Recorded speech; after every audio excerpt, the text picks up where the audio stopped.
It's okay. Off your mind. It's okay. Off your mind. Chai! Now wow, people wey suppose talk truth to power don't off mic. And if we talk, now 500,000 they go summer us, call them hate speech. But fear not, Maiyegun don't come. Ingo torchlight every corner, nooks and cranny of all these bad people where they spoil our country.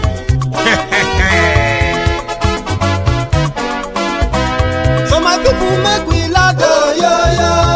Maiyegun don't come, oh, yo, yo. My people make we shout, oh, yo, yo. Maiyegun don't come, oh, yo, yo. Maiyegun don't come, man of the masses, oh, yo, yo. Maiyegun don't come, oh, yo, yo. Maiyegun diary Politico, oh, yo, yo. Maiyegun don't come, oh, yo, yo. This one not the off in mind, oh, yo, yo. Maiyegun don't come, oh, yo, yo.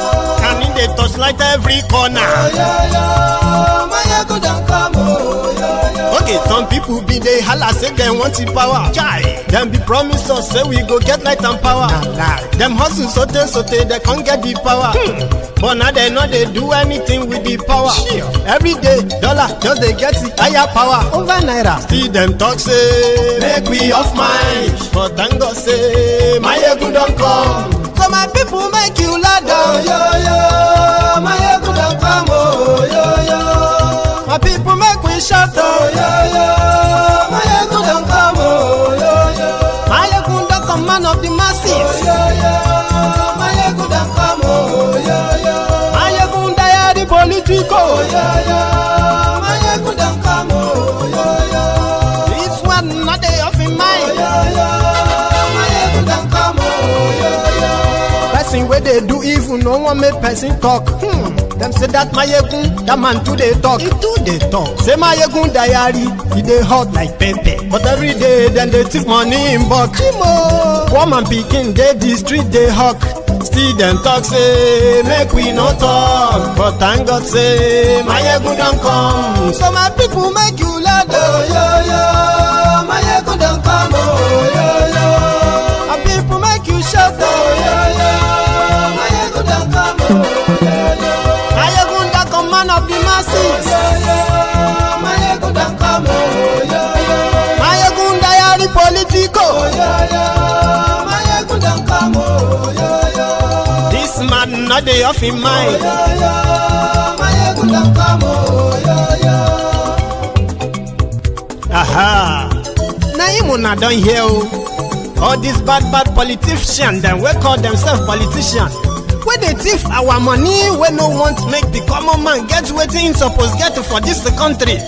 Una never hear something. Now go hear one, Maiyegun, you go show na paper. Maiyegun diary Politico. So my people make you shout, oh, yo, yo. Maiyegun don't come, oh, yo, yo. My people make we loud, oh, yo, yo. Maiyegun don't come, oh, yo, yo. Maiyegun don't come, man.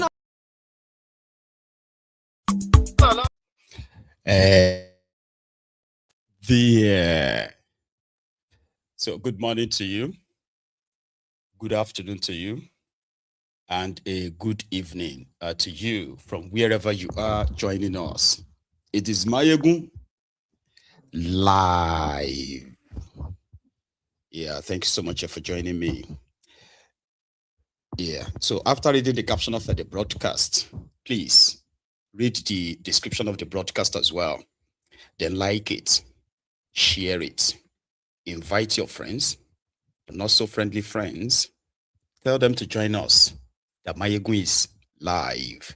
And of course, we have a lot to catch up on, right? But let's start with the most recent ones, the insecurity issues in Nigeria, right? So a few days ago, just about 5 days ago, the people of a community in Kafanchan, which is situated in the southern part of Kaduna, called Naridon. So they got attacked by the Fulani terrorists. From the report, it is a Christian community, you know. So the terrorists came, killed at least 30 people. Some said in the other report that they killed more than 30 people. These were the people that were initially found. So 3 people were buried 2 days after. And then yesterday, 27 of these victims were buried. Mind you, one of the raging or trending conversation right now on the social media is the enragement of, what do you call it, the rage of the APC Egbekegbe and their social media, you know, bandits who continue to push their own narrative against what this Cardinal Onaiyekan told the media after meeting with the Kolu just a few days ago as well. Okay, so we're going to get to that. But here is the Catholic Diocese of Kafanchan performing a burial rite for 27 victims of the Fulani terrorist attack in southern Kaduna. The right to every good thing in life. The gangarne muka sa a jera su a nan mai wannan hidimar. Don ya zama shaida a gare mu dukka da kuma Najeriya gabaki ɗaya cewa we failed to protect them. Mun kasa mu protect nasu because they're supposed to be alive.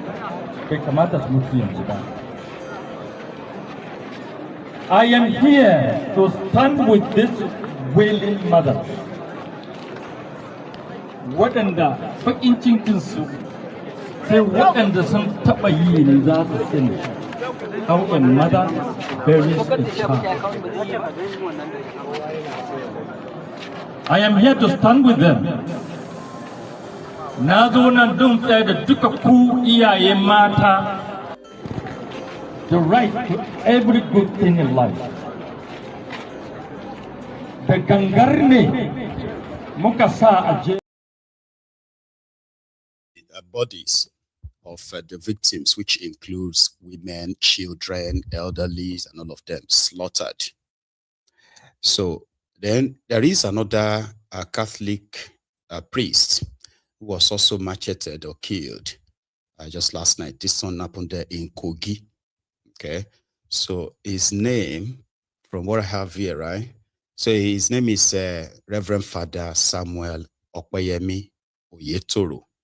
He was butchered, and then his mangled body was found by the roadside. Okay, so similarly, it is also reported that another seminarian has been abducted, this time around in Enugu, right? So St. Joseph Catholic Church, Inoyi in Affa, the local government of Enugu State. That one was this morning, by the way. Anyị nọ mmiri na-eze be anyị, anyị na-akwado ụka. Anyị na-akwado ụka ka anyị jebe ụka. N'ife anyị kwụsịrị ka anyị na-akwado na ndị ọzọ agbarụgba atachi na ndị na-esemi bịara anyị ụka na ndị ọzọ nọ n'ụlọ ụka na catechist anyị na-akpọrọ awa efụba. So ka anyị na-agbagharịzi ka anyị eji wee mee ndị polisi anyị were gbara bịa chike saịdị ọma anyị gosiwe saịdị ndị polisi were gbara bịa.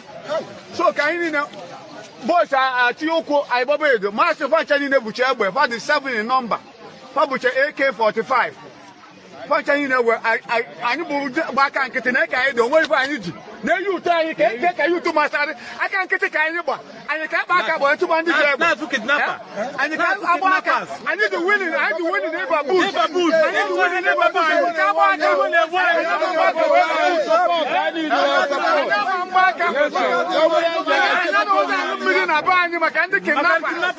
okay, now no man about imagine. Governor, one at Posukunu. Governor,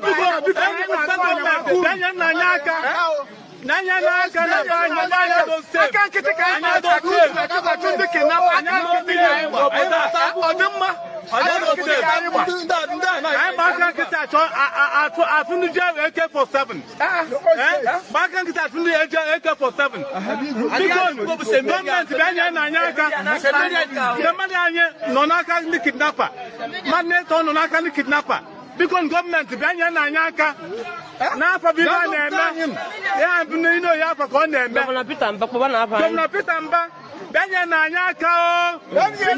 Peter Mba na anyị na-agwa gị n'eke yutu wụsara ebe a ọ bụ na anyị kpa egbe na ụmụ ebe ndị abanyere anyị na-amacha anyị ka anyị gbanyego jee chụpụtara anyị agbagoro aka chọọ na anyị nwere ike ịchụ anyị ererize egbe agbanyere anyị egbe a na-agba anyị egbe mana anyị dịka agba aka nkịtị wee chụtọgebe. So biko na anyị na-ayọ Peter Mba wetara anyị ọsọ enyemaka wetara onye ọsọ enyemaka ife a na-afụ ebe niile ọ bata na be anyị bụ Affa n'ime ọgọ n'ime ụlọ ụka ka a bata bịa kpụsi seminarian anyị ọ dịghị mma. It's unfair. Anyị na-agwa gị biko nyere anyị aka obodo ihe ya nọ kịta anyị abịa na be anyị akpụkọzi ụmụ ndị be anyị niile mana ihe ụtọ anyị wụsarị onweghị onye nyere ekwi gbara aka nkịtị na sekuriti anyị na anyị na ebe a no arms anyị dịka agba aka wee jebe ọgụ. We cannot go with empty-handed.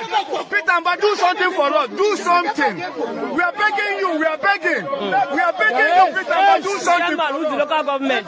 Chairman local government. Chairman who's the local government. We are not calling on you. We are youth. We are calling on you. Speaker. Yeah, Speaker. I am begging. Because Speaker, I am begging. I am begging. Because iwe na-ewe anya ebe n'aka ihe ahịa nọrụ adị ndị bọdụ agbatagbọ abịa kpọrọ mmadụ ute na onwe ife anyị mengburu iwe na-ewe anyị ka anyị duru ụmụ nwaanyị oke na-esemebịara kara anyị ụka ọpịa nwụrụ o ji wee nata ka maka ozu nne ya na-eka abịa na ụlọ ụka bịa kpọrọ ya ọ dị mma ọ dịghị mma. So iwe na-ewe anyị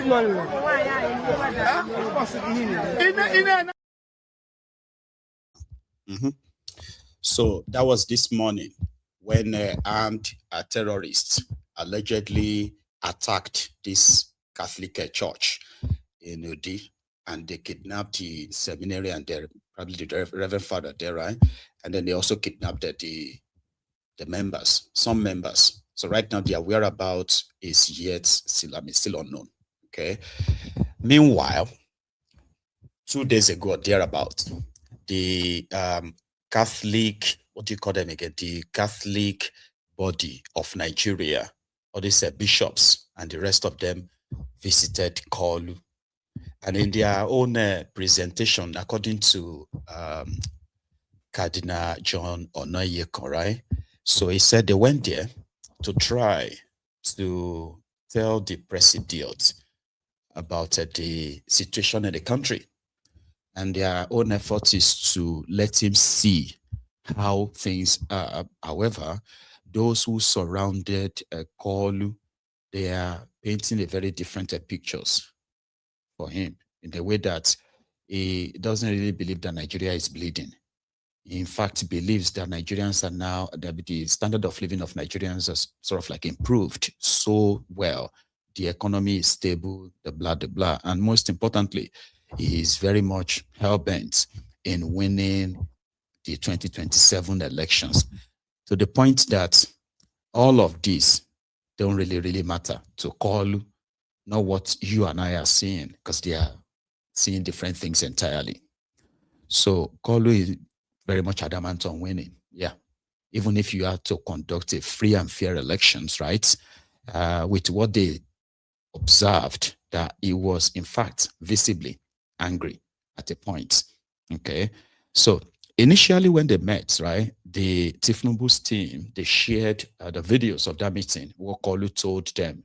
Remember the part where he said that people have been hungry before he was born in Nigeria. So there's nothing they could do about the population and all that, right?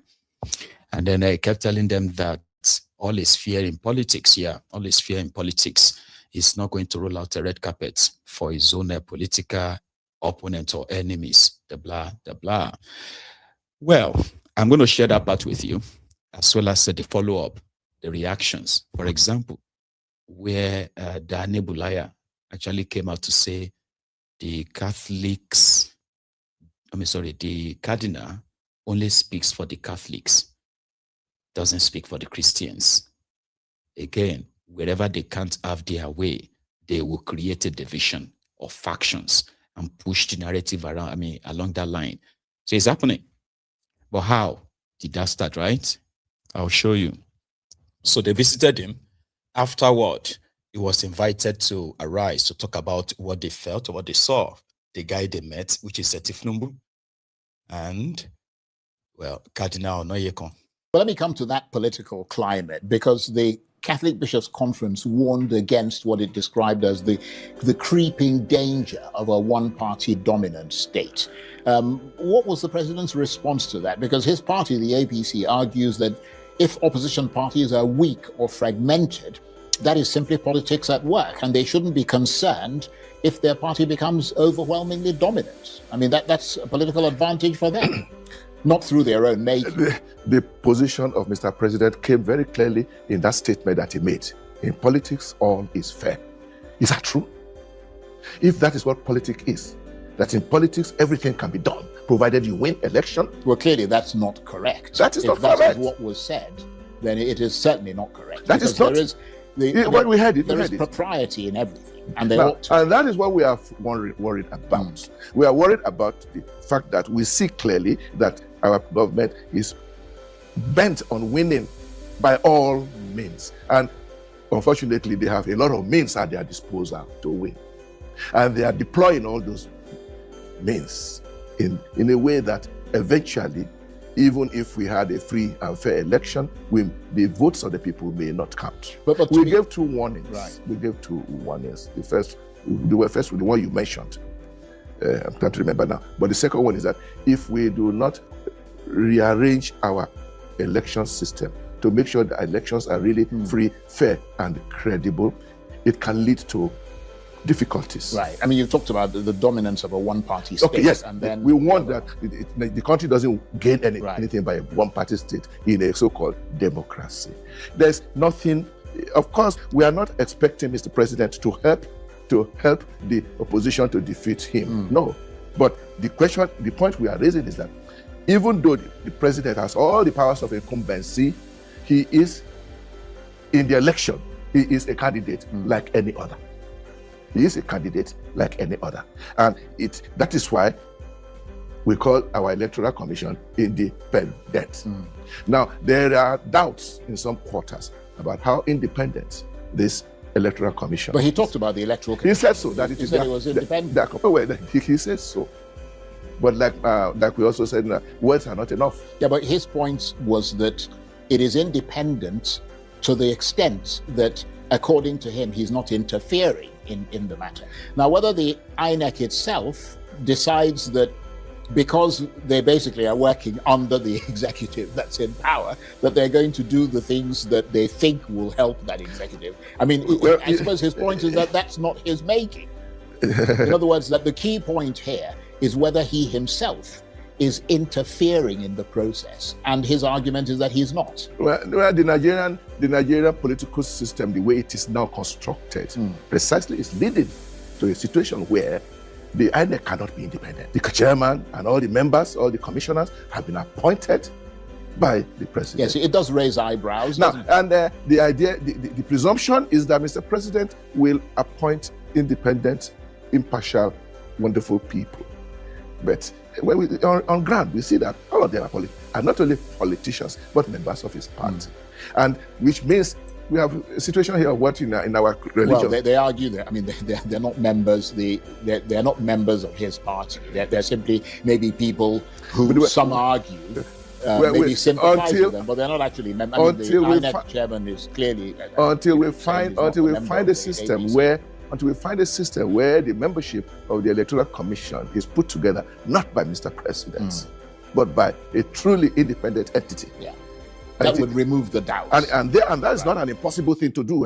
It's done elsewhere. We could do it if we wanted to do it. And whether our present president is in the mood to go that direction, I don't know. But let me come.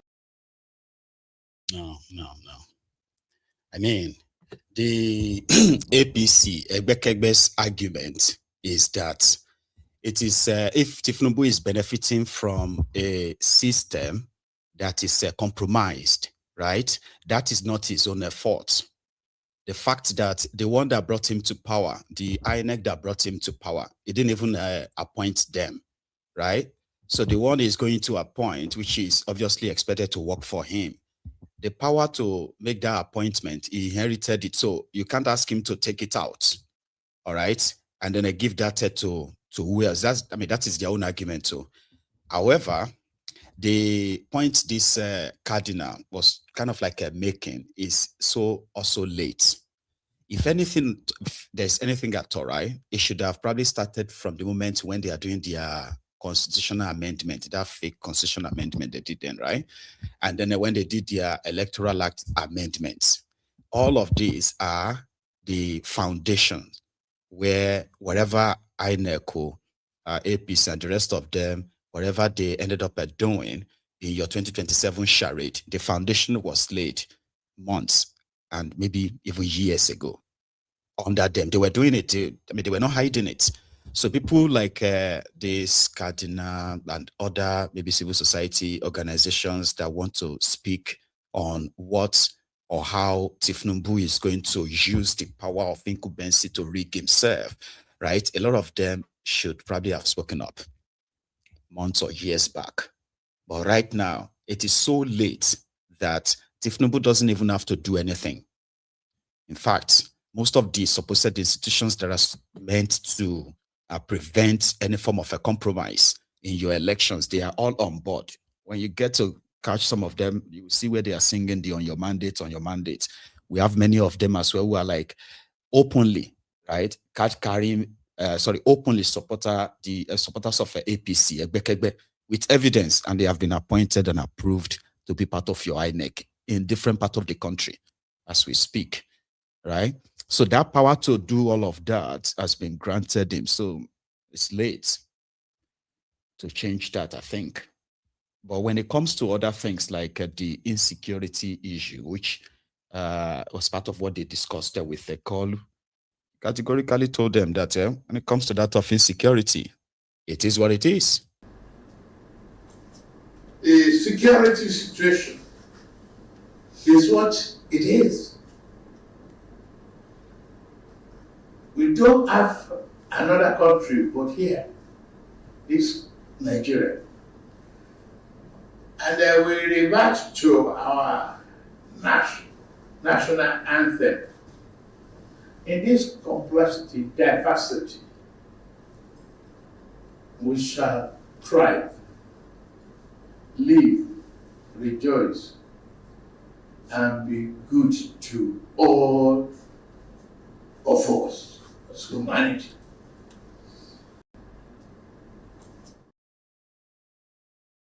Could you make any sense of that? The insecurity is what it is. And mind you, right, when Kolu came in fact, you can even say from the moment the APC Egbekegbe took over power in Nigeria, and this is fact, by the way. So the national budget for defense of Nigeria grew from 560 billion naira annually to what we now have 6.7 trillion naira. Do you know that their 2026 budget, right, has 6.7 trillion naira allocated to the defense, right? So people would ordinarily need an accountability. So you don't look at people and say security is what it is, and then speak some gibberish, right? And it was even trying to link that. I don't even understand, like link that to your national anthem. You know, that sounds like, could you make any sense of that? The president of Nigeria. The security situation is what it is. We don't have another country but here, this Nigeria. And we revert to our national anthem. In this complexity, diversity, we shall thrive, live, rejoice, and be good to all of us. Nuisance lele.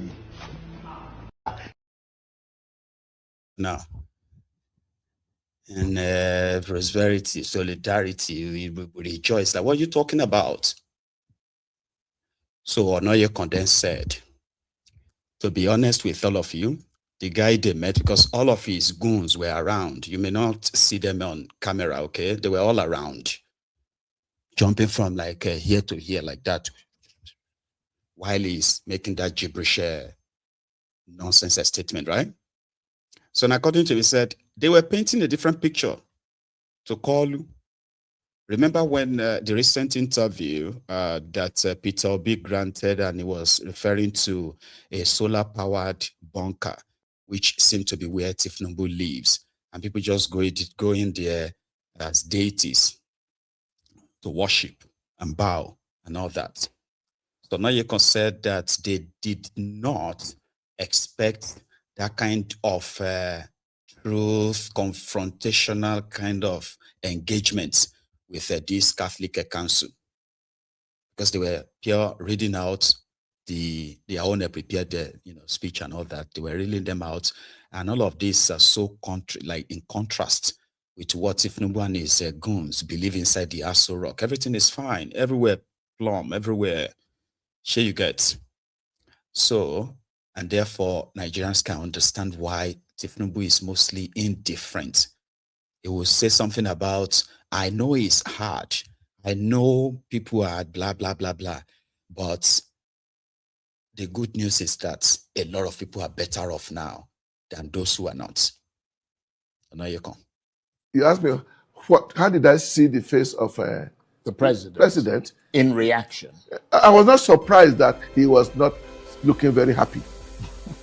Not even his colleagues who were there. We knew that this is different from the kind of statements that our president keeps receiving from all kinds of people. And that is one of the things that worries us, that there are so many people hanging around Mr. President, giving him a rosy picture of what the country is, which it is not. And we felt that we have no duty to do that. Indeed, we have the obligation to help him to appreciate the reality of the situation in which we find ourselves.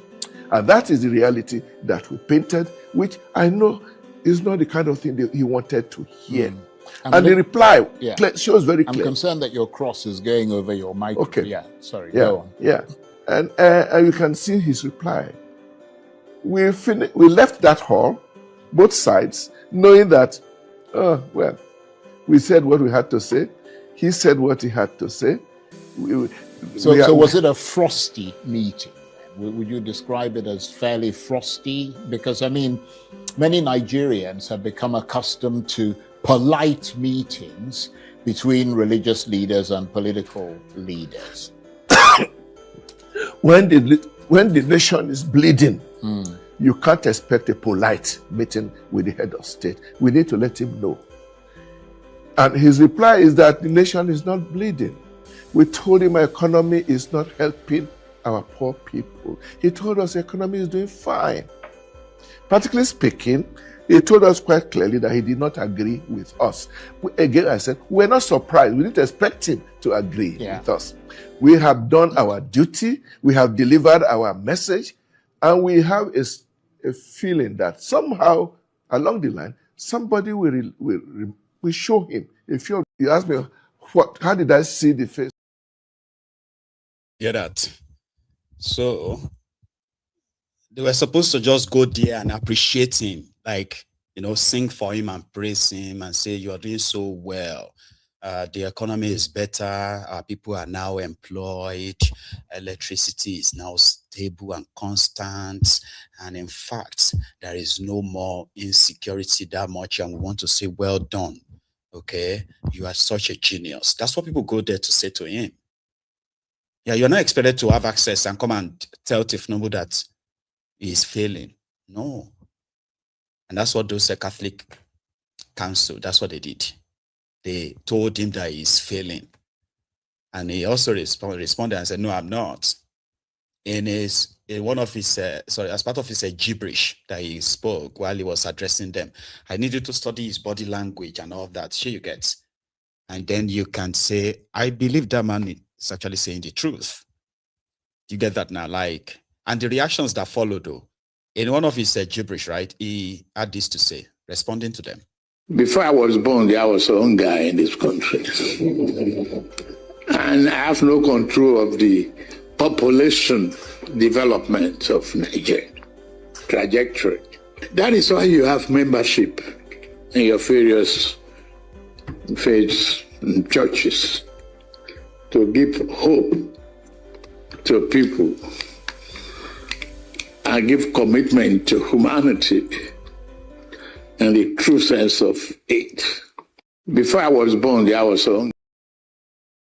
Can you tell that he was so pissed that he was moving on his chair like that?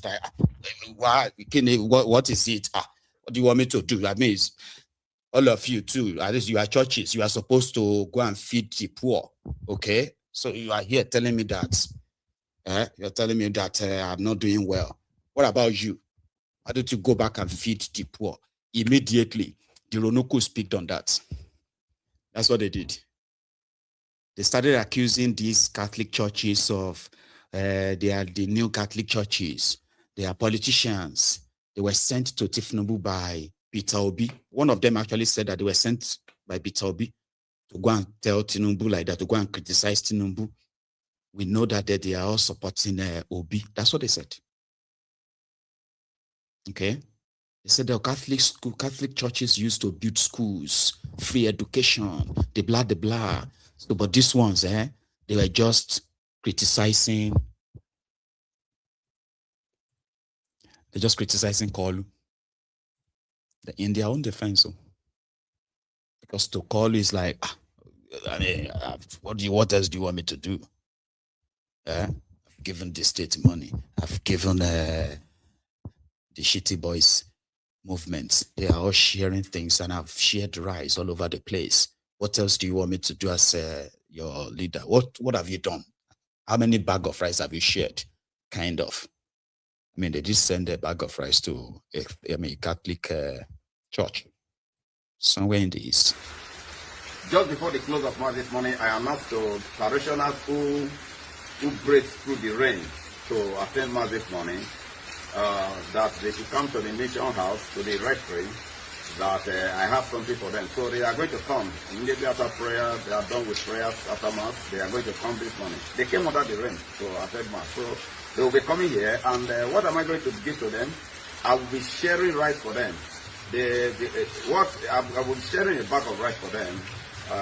3 days ago, I returned to the house and I saw that they told me somebody brought a bag of rice. And when I looked at the bag of rice, it's a customized bag of the President of Nigeria, and it is a renewed hope ambassador of Nigeria. So I decided to say, okay, is this for the President or those working for the President? I'm not interested in the bag of rice. That money, you see, it is a product of the irresponsible elite that we have in the country. You can imagine the millions and tons of rice that will be distributed across the country. This one is this is brought to me, and this is going to be distributed. I have every reason to conclude that this is how it's going to be distributed to some places across the country. And you can imagine such irresponsibility that instead of coming together, instead of the elites coming together, pooling resources together to build roads and build infrastructure to generate employment for our teens youth, what they do is to buy rice to distribute to people just because elections are coming. And so this is very unfortunate. And I felt like returning the rice, calling the person to come and carry the rice back. But on the second thought, I said, well, out of Christian charity, let me not say anything about that, return it, but share it to parishioners, and that's what we're going to do this morning. So we are bringing out the bag of rice now. Take it there. and stand it. The product of irresponsible leaders that we have, irresponsible elites. And this is what we have made of our president. And then the president is aware of this. This is very, very unpatriotic. Instead of using this money to build companies, instead of making electricity, building power plants to make electricity stable, instead of building industries, instead of the elites coming together, the government coming together to build industry, all that the supporters of the president and very jobless and irresponsible elites that we have in this country, all that they do is to do this kind of sycophancy. This is purely sycophantic. There is nothing here. This is you eat today and you pass it out tomorrow, and your problems remain the same. We are going to share it now. Share it to people. Instead of returning it, I thought of returning it, but I said no. Let me share it to parishioners. So parishioners that blazed through the rain this morning to come to mass, as you can see, they are already coming. I'm going to share it for them. I'm going to share it for them. After all, it's their money. Very irresponsible and wicked elites that we have in this country. Very irresponsible and wicked elites that we have in this country. You are sharing bags of rice. No electricity, no good roads. Look at the roads from Benin to Delta State. No good road, no good, no stable electricity. There are no companies. Money released in billions of naira, no companies. All that the government is interested in is campaign. And you are bringing a bag of rice to me to eat. To eat. And they are coming this morning, as you can see, they are coming. They are going to share it to them. Concerning COVID-19, I'm highly disappointed of Nigerian government because the Nigerian government were highly disappointed in them due to foreseen circumstances. Definitely, I'm one of those people approving. People should die in coronavirus is more better than people should die in hungers. Hunger kills more than coronavirus because some people are less privileged. Due to foreseen circumstances that I said it, some people are less privileged, which they are based on daily pay, which are not even based on salaries. But our government thinks that the lockdown is the best solution to coronavirus, and proving it to an extent and to the levels of alacrity that if someone die in coronavirus, it's more efficient to die in hunger. Because some people will be at indoor. There's no way to make our own life. Due to foreseen circumstances, as I am, I could have seen that some people say, Conrad, can I send you a account number? Why? For what reason? The knockdown have weakened them. I said, why? The government knock you down, supposed to make a substantial product and provision for you to be at ignore. But some people say nothing more. Some are left with a most of not less than 21 children at home. Concerning COVID-19.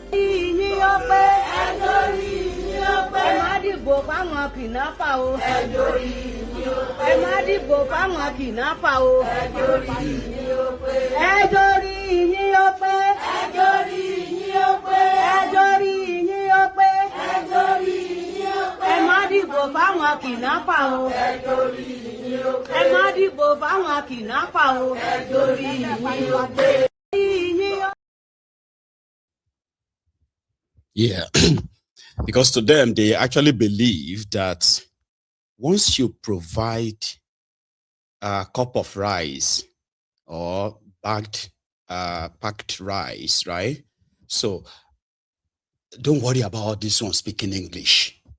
In fact, the politicians in Nigeria are very much kind of aware that, you see, those who speaks out, criticize openly, go onto TV, on social media, those who actually have attractions, all right? So the politicians are very much aware that most of us are actually better off, and we are not in the majority. You see that idea, that figure that over 130 million Nigerians have been pushed into abject poverty. As ridiculous as that sounds, right? The politicians in Nigeria understands the power of controlling even 50% of that 130 million, control their daily lives, control their economy, control their security, control everything that they don't even have to know that you are in control of it. Disorganize them, displace them, you know, economically, displace them, even physically, where you have these terrorists who are doing all of this, right? While different organs of government continue to try to, you know, appeal to the citizens to learn how to live with this, because they are actually telling us to learn how to live with terrorists that are killing and kidnapping us. Do you get that now? Because as the Nigerian military, the soldiers continue to fight the terrorists, you know, and still getting compromised by their superiors, which has sort of led to the death of many of them, okay? So you have those who are also at that point paying terrorists, which also helps the terrorists to rearm. Communities displaced, illegal mining everywhere, all of them armed, dangerous, and all that, operating in a country that was supposed to be sovereign and with a government. But hey, there are those who are trying to make us feel like, you know, it's all right, you know, live with it, kind of, when they are supposed to be at the front of it to end the entire madness.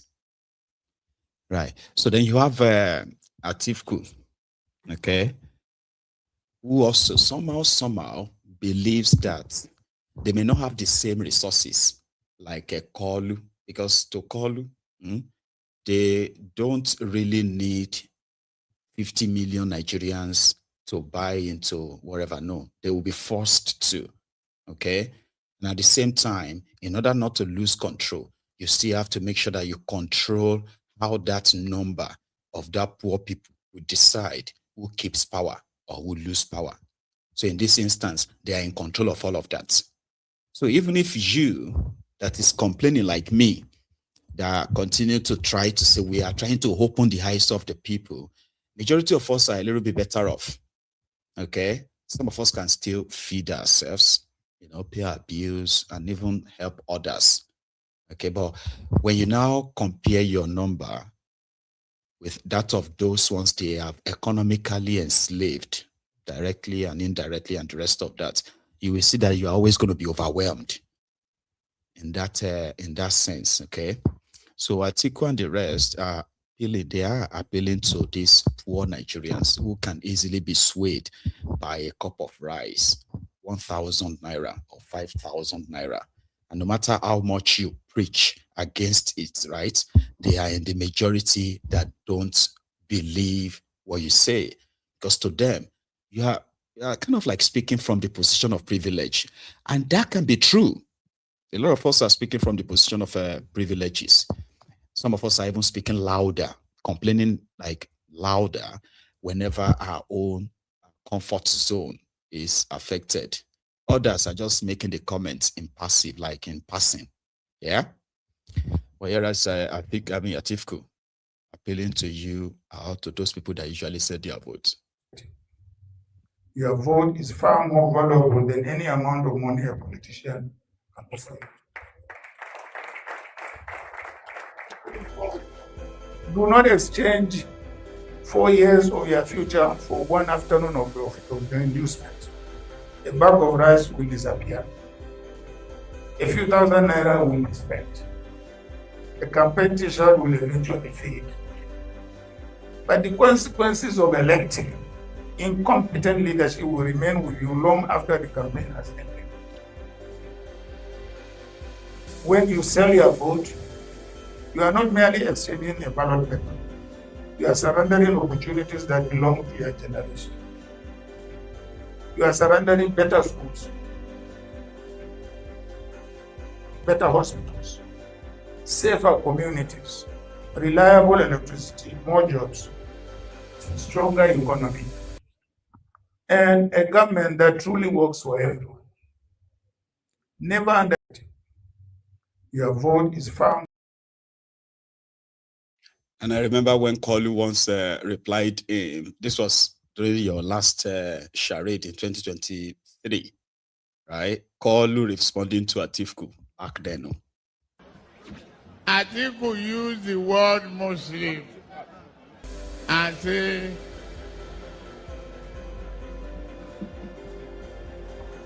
Wallahi talai. You know what is in his heart? Na lie, a lie.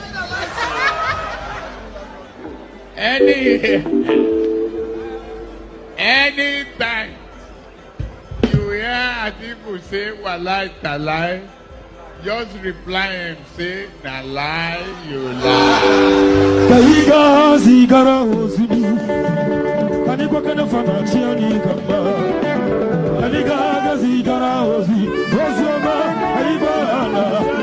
Chiani kamba, kaiga zigara ozi.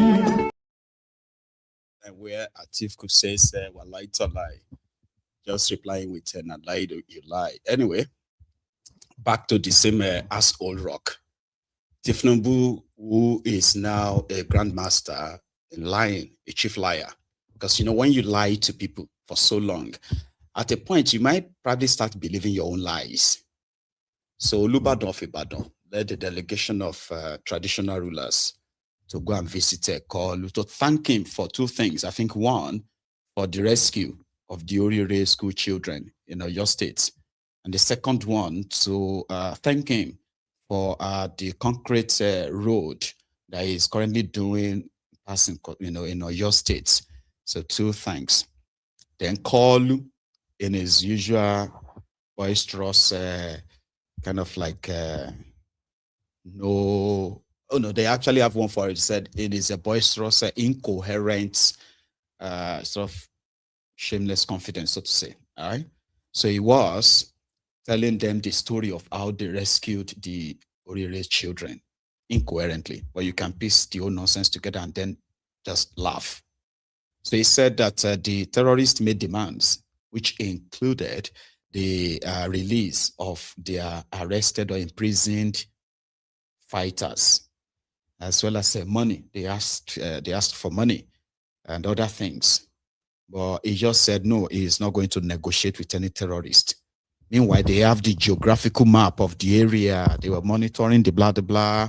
So when it was time, they got the families, including communities where these terrorists came from, right? And then, they rescued the children. Like I said, it couldn't really make any sense of the whole thing. But of course, it doesn't have to make any sense to you. His own is, it will drop all his gibberish. You can do whatever you want to with it. Doesn't really matter. Okay? So, here, the Olubadan. And this is how they want you to come and see Kolu. You have to come in and say, thank you. We are so grateful. In fact, you are such a genius. That's how you go to Kolu to speak to him. You don't go there and start telling him about the insecurity, the economy, the poverty, and all of that. That is going to make him uncomfortable. But here, Olubadan, that's Ladoja. Other members on the side of the government, my colleagues, the members of the Oyo State Council of Obas and the chiefs, I'm here today to bring to the President our good tidings. We wish you well. We are very happy with what is happening in Nigeria today. I just feel that it is important for us to come and say thank you to you. When we had the problem of the kidnapping, which was about the first major one in Oyo State, we were apprehensive. We are saying, what is the government doing? What is the federal government doing? What is the Oyo State government doing? But we now found that between you and your security people, to which I'm going to thank them through you, you have made a turning point in the issue of kidnapping in Nigeria. The fact that you did not pay ransom, the fact that you stood your ground, shows that, yes, you now have a government that knows what it's doing. So, Mr. President, we cannot thank you enough for that feat. It was a big feat because the people of Oyo State said, are we going to become another Chibok? Is it going to be a perennial issue? But as I said, it has now brought a turning point in the issue of kidnapping in Nigeria, not only in Oyo State. Because people now know that you now have a president who will not negotiate from the position of weakness with any kidnapper. So thank you very much, Mr. President. We are really very grateful. But let me also advise, on behalf of my colleagues, that you should not please abandon that forest. You have been able to send away all the kidnappers, all the people that were there, that were threats to life and property of people of your state. You have succeeded in getting them out of the place. But please, let us have the presence of the security agencies there, so that they do not regather. This is a forest that extends from Oyo State to Niger State. It's supposed to be the reserve. And it started from Ashen is here. It goes. He has no job.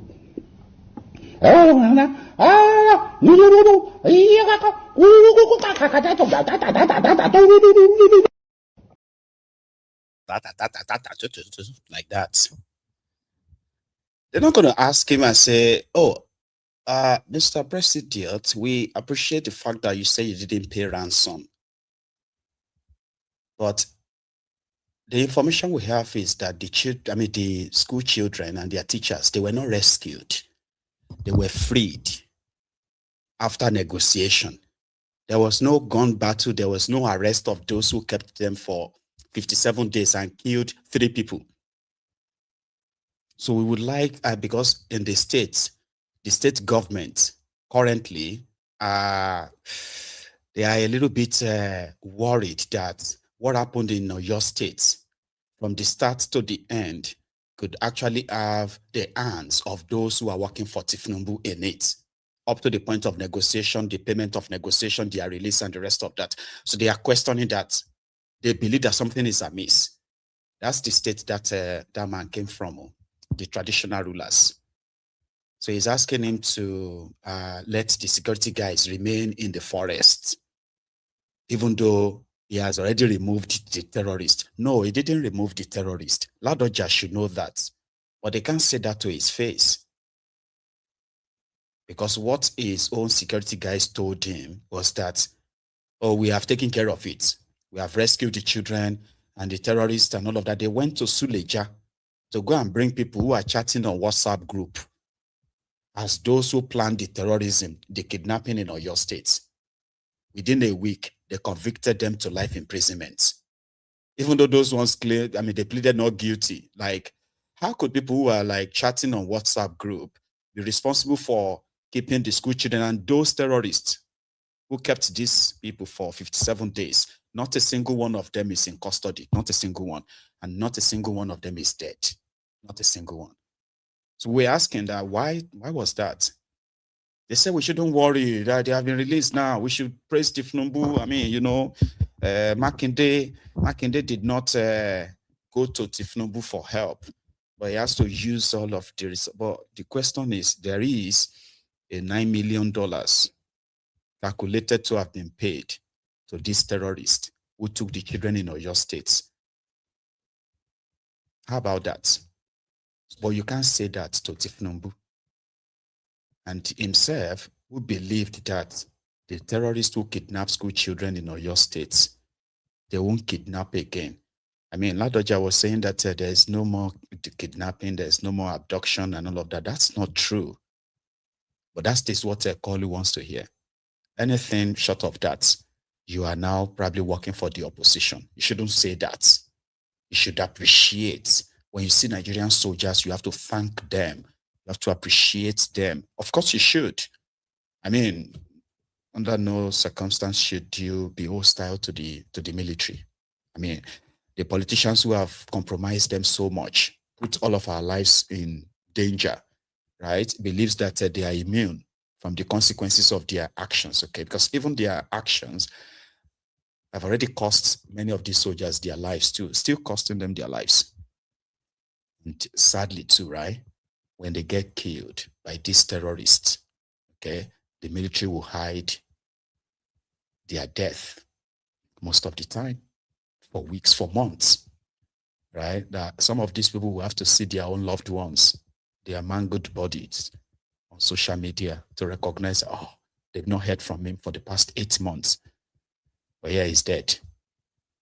And they always do that in like a hush-hush thinking, okay, because they don't want to demoralize the other soldiers. So many stories around that, by the way, that prove the corruption of the politicians, the corruption of the military chiefs or hierarchies and the rest of them that continue to aid and fuel the sustainability of this terrorism in Nigeria. But not to call, they have their own theory.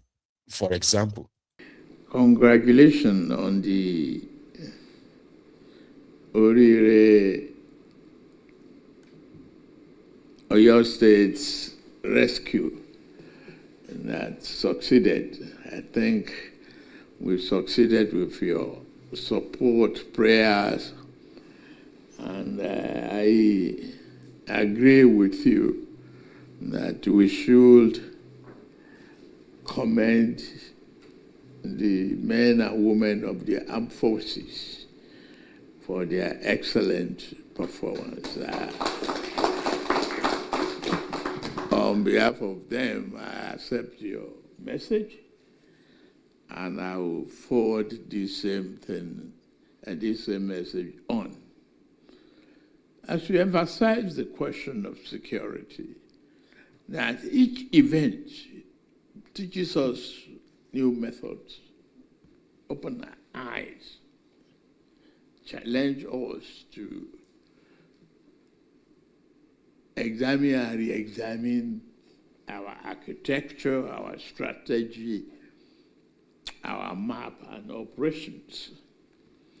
And you will have seen we've given a geographical and numerical answer to the challenges. We refuse to pay ransom. We have the geography of the forest. We know what it is. And in answer to it, you've seen that from 8 divisions now, we are now moving to 12 divisions to shorten the response time, to give, that response time the teeth that is needed for us to defeat terrorism and banditry. It is very necessary, and we are doing so. We have equally embarked upon what was missing.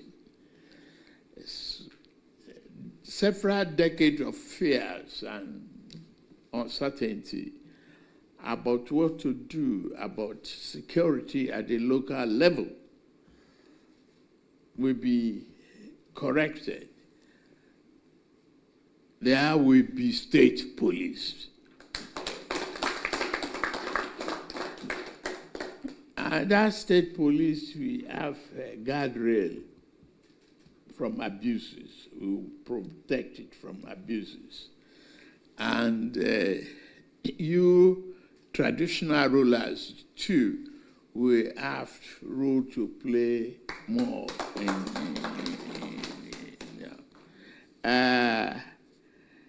well, thank you for mentioning the question of the forest. we are equally enhancing the capacity and capability of the forest guards. They are not just to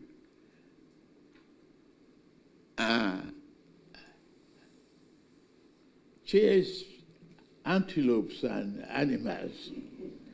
We are going to have them chase the criminals and deal with them in the various forests.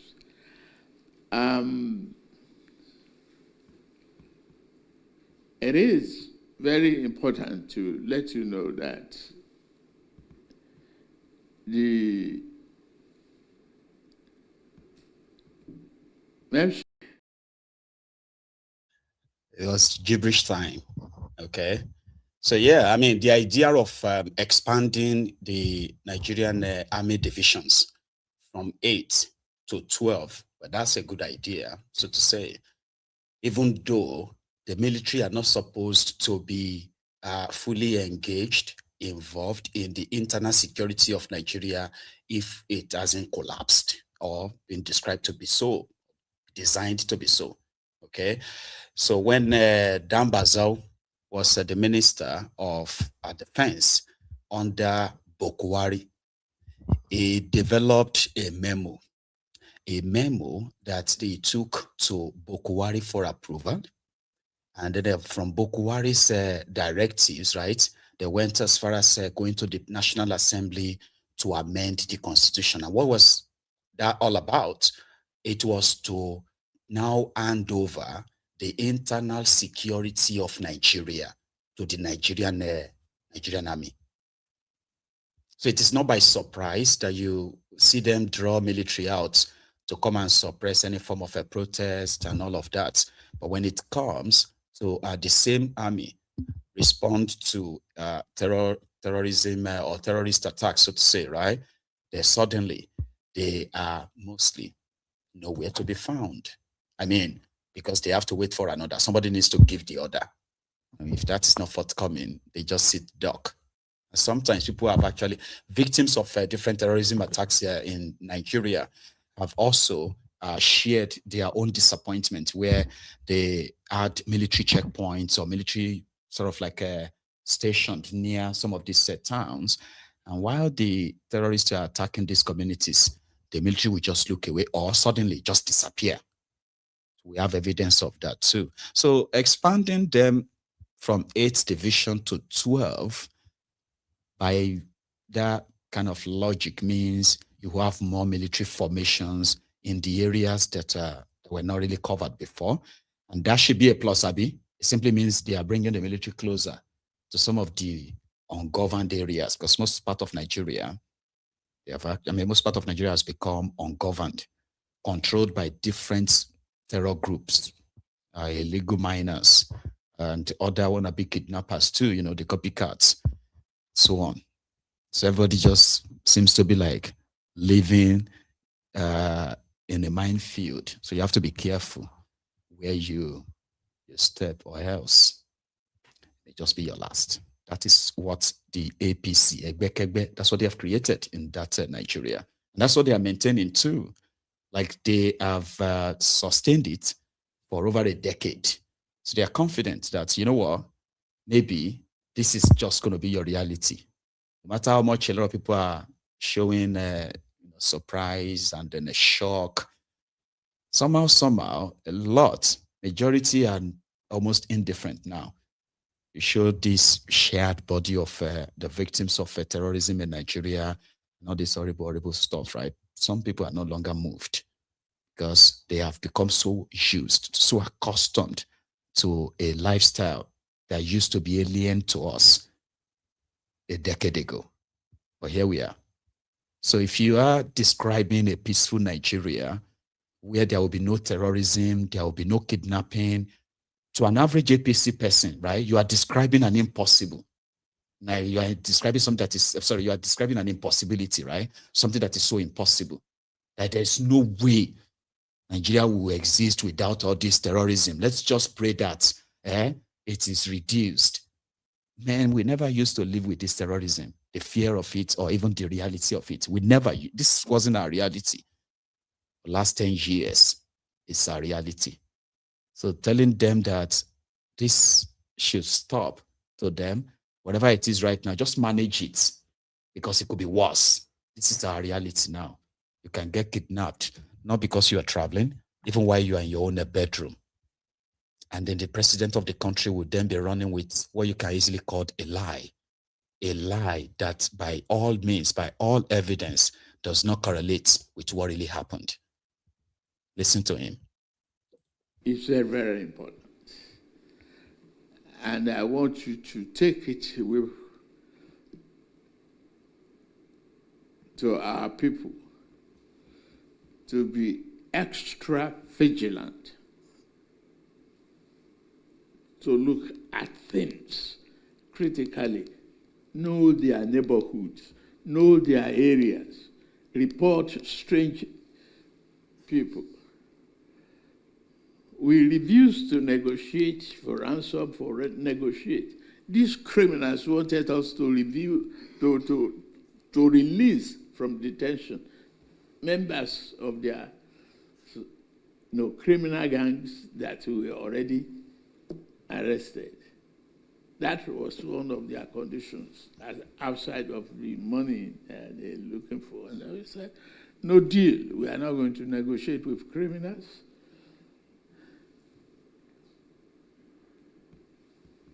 They committed murder,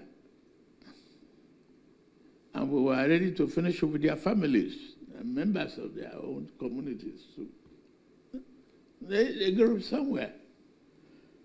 Some of them that are non-Nigerians. You see the problem of insecurity in Mali, Burkina Faso, Niger Republic is adding more fuel to our challenges.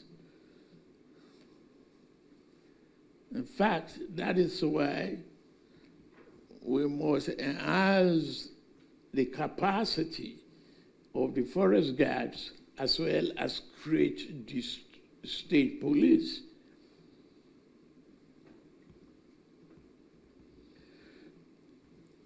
And you have governed before as the governor. You need to help us communicate to these governors. Today, the economy of operation is high. More the money that I'm pushing to the states, if you had it during your own time or during my time, it would have been different.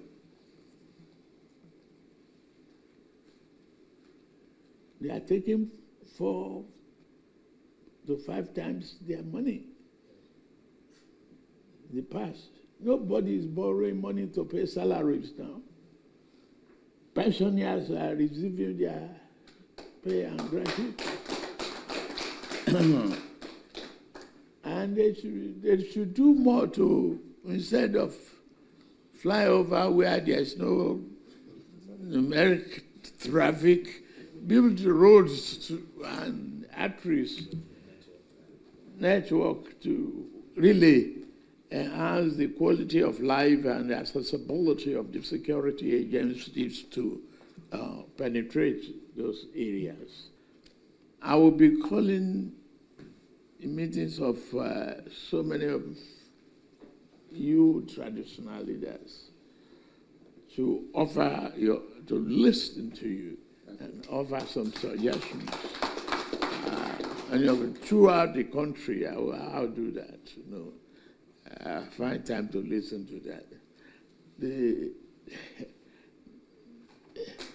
immediate challenge is monumental. It's not an easy job, but to me, I asked for the job and I got it. You gave me the support and I got to do it. I accept the asset and liability of my predecessor. So that's the challenge of today.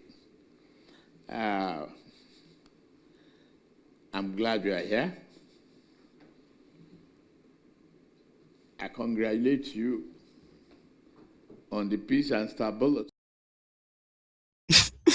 Stability, or prosperity, the prosperity and unity, and what else again? No, that one I always love to share. Me, that you know what I mean? Yeah, they did not negotiate with the terrorists. Is giving the states more money, and the economy is better. Pensioners are being paid, and what else? What else would you want government to do? So talk to the state governors. Maybe they should stop building flyovers, all right? Because he's the only one who can borrow money for what he calls the project money. Is that? Call you. So meanwhile, those travelers who traveled through the Benin expressway suddenly were faced with this massive flood. Right? I'm like, where did this actually come from? Did you see it? Yeah, this was like 2 days ago on Benin. Call it.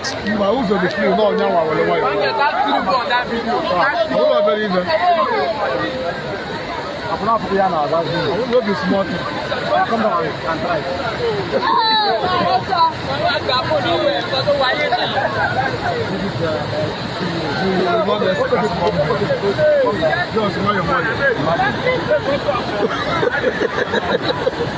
Don't be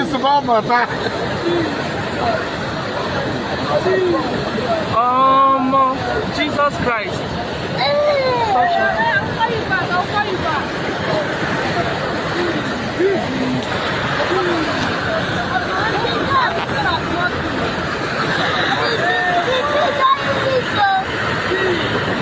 You're blocking me. I'm sorry.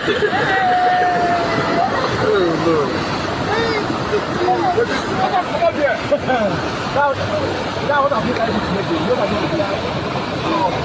So all these people that were passing all this time, they were trekking before Jesus Christ.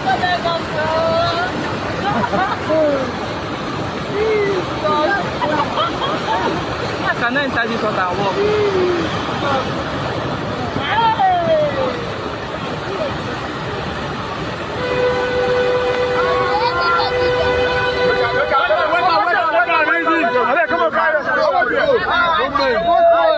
Hey, thank you, Jesus. Hey, God. Thank you, Lord. Hey, Chineke.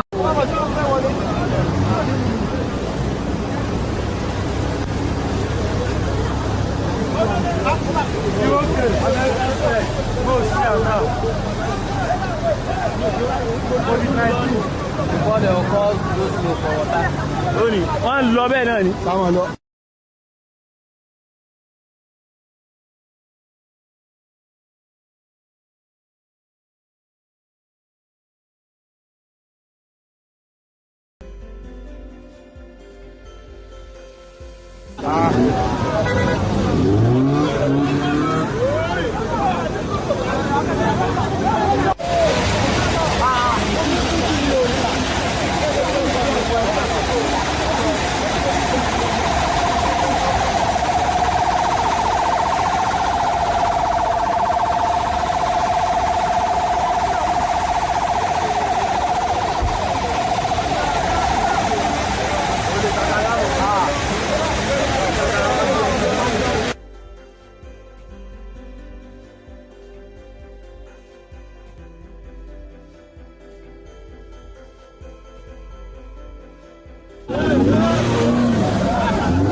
Thought it was a river that overflown and then spread sort of like to the main road, the expressway. So even this morning, right, the effect of that damaged part of the road is still being felt. This was this morning. This is happening live at the Inoyi road. This is immediately after Okada. That's a dangerous looping. Nigeria roads are bad. We keep complaining, but they won't listen. Look at, condemn about 5 trucks now. This dangerous looping at, what is this place? Obieliva, yes. Dangerous traffic and dangerous accident. Eventually will lead to dangerous situation, bad road traffic and accidents. There's another one, right? The oil bunkers or illegal oil bunkers, they call them. Some of them were caught in a part of a river state, okay, somewhere in river state. Do you know what happened? You've arrested these people of probably hoarding, or I don't know, maybe they stole this petrol product or they refined it themselves. They stole crude oil, refined it and made products like petrol from it. And you've caught them. What is the next thing? Take whatever you want to take from them away from that vicinity and possibly begin to deal with the environment, whatever degradation their activities must have caused, right? No. Nigerian government officials, security guys, after finding an illegal oil bunkers, or should I say those illegal refiners, put it that way, refiners. See what they did? Or that destroyed the environment.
Like, how is that going to help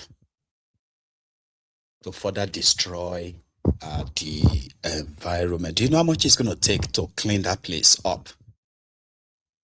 Yeah, they will have to dig the ground, right? They have to dig it inch deep until there is no sign of any of these chemicals in the soil again. And guess what? They can dig as far as 6, 7, 10, maybe 20 feet. They will have to dig the entire area, take all the sand, and carefully dispose them off. Because wherever they are taking the land or the sand to, can also contaminate that place too. Do you understand the process? But this, to them, they were working. Destroy it. The same way they would demolish kidnappers' den. They'll say, oh, this house was used in housing the kidnapping victims. And the next thing, they're going to bring bulldozers and demolish the place. Why are you demolishing the house? Like, are you actually certain that you've collected all the evidences you need from that place? Like, why are you demolishing the houses? They say demolish it is to warn other people not to join kidnapping. How?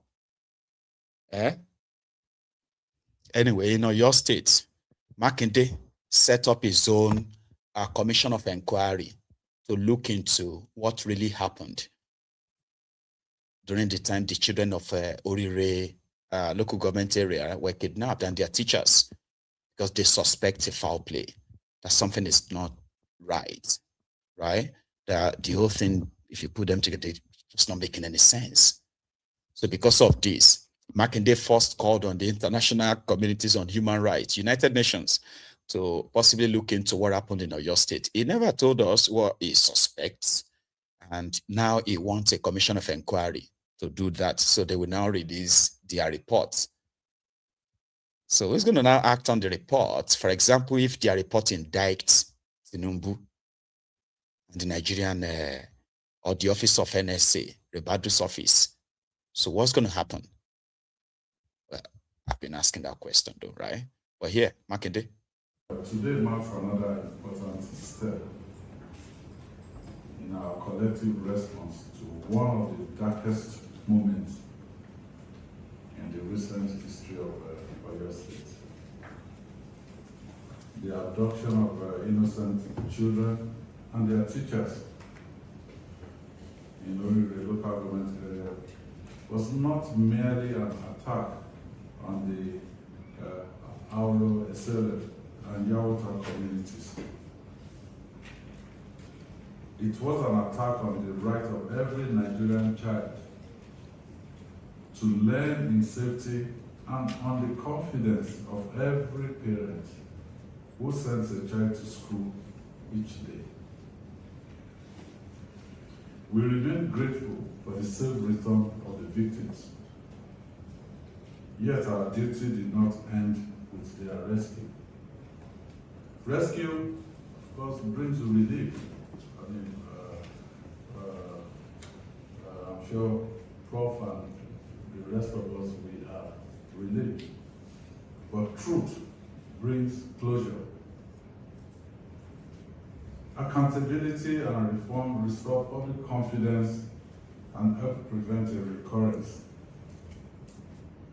And because justice is not only about punishing wrongdoing, it is about learning enough to ensure that the innocent are never again placed in harm's way.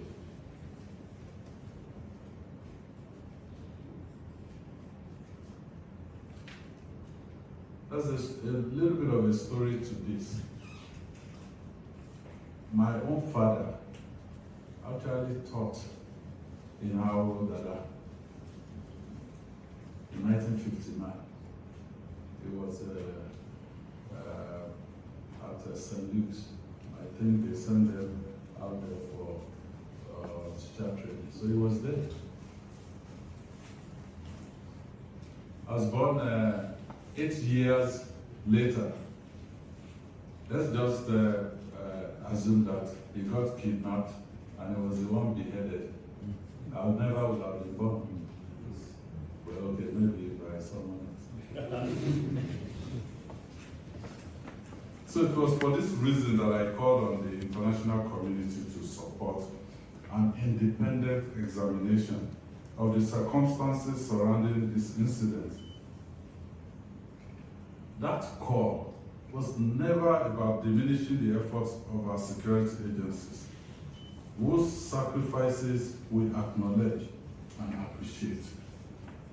It was about ensuring that every lesson is learned and every question that deserves an answer is answered. Today marks another important. Egbekegbe is not comfortable with that. To them, he should be spending his time appreciating Tinubu for saving the school children because he couldn't do it. That should be the narrative. Now, going further to say you want to, it's like poking the bear. And to them, Makinde should be careful. Yeah, they are saying it openly. You should be careful. Right? And yeah, we'll see to that. Meanwhile, with a Wike speaking to the Echo 360 guys, right, about their preparation for the same 2027. One, he said Fulbara has come back to his senses, and those who advised him that he could probably upstage him, those who, the advice that he believed that, you know, he shouldn't have taken because they advised him wrongly to bring him to his doom. But fair enough, he's now back to his senses, which means he's been whipped to line. However, no matter what anybody feels or says, they strongly believe that Tinubu is going to win in 2027. And therefore, yeah, they are pitching their tent just right where it's always been. I mean, would you expect anything different from him anyway? First, is a statement of Fubara and their River State coalition arrangements in words. You see, like I've always said, that in politics, you have to be careful. There are those who want you to succeed and make it in. The opportunity that you are giving is not everybody that has that opportunity. There are those who are not happy, who don't want you to be there. And you have to be very careful. Remember, before I handed over to Namasuma, we did a church service of ourselves, Cathedral Rumokosi. And I did say, you have been elected. Few days to come, you'll be sworn in. Now, what do you want to achieve? See where I have stopped. My thinking is that we do need to compete with Lagos. We have set, we have laid the foundation. You should be able to continue from there. We'll give you all the necessary support. But listen, in this game, you have your schoolmates, you have your village relation, you have all kinds of manner of people. There are those who will mean well for you, there are those who do not mean well for you. Now, you just go into the office, somebody now comes, yes, he has tried to support you, but must you, must it be his name? Why not try now to put yourself and let people know that it is you. Yes, you came through him, but it is now you. All kinds of manner of things. Some people will go through your wife. Some people will go through your in-laws.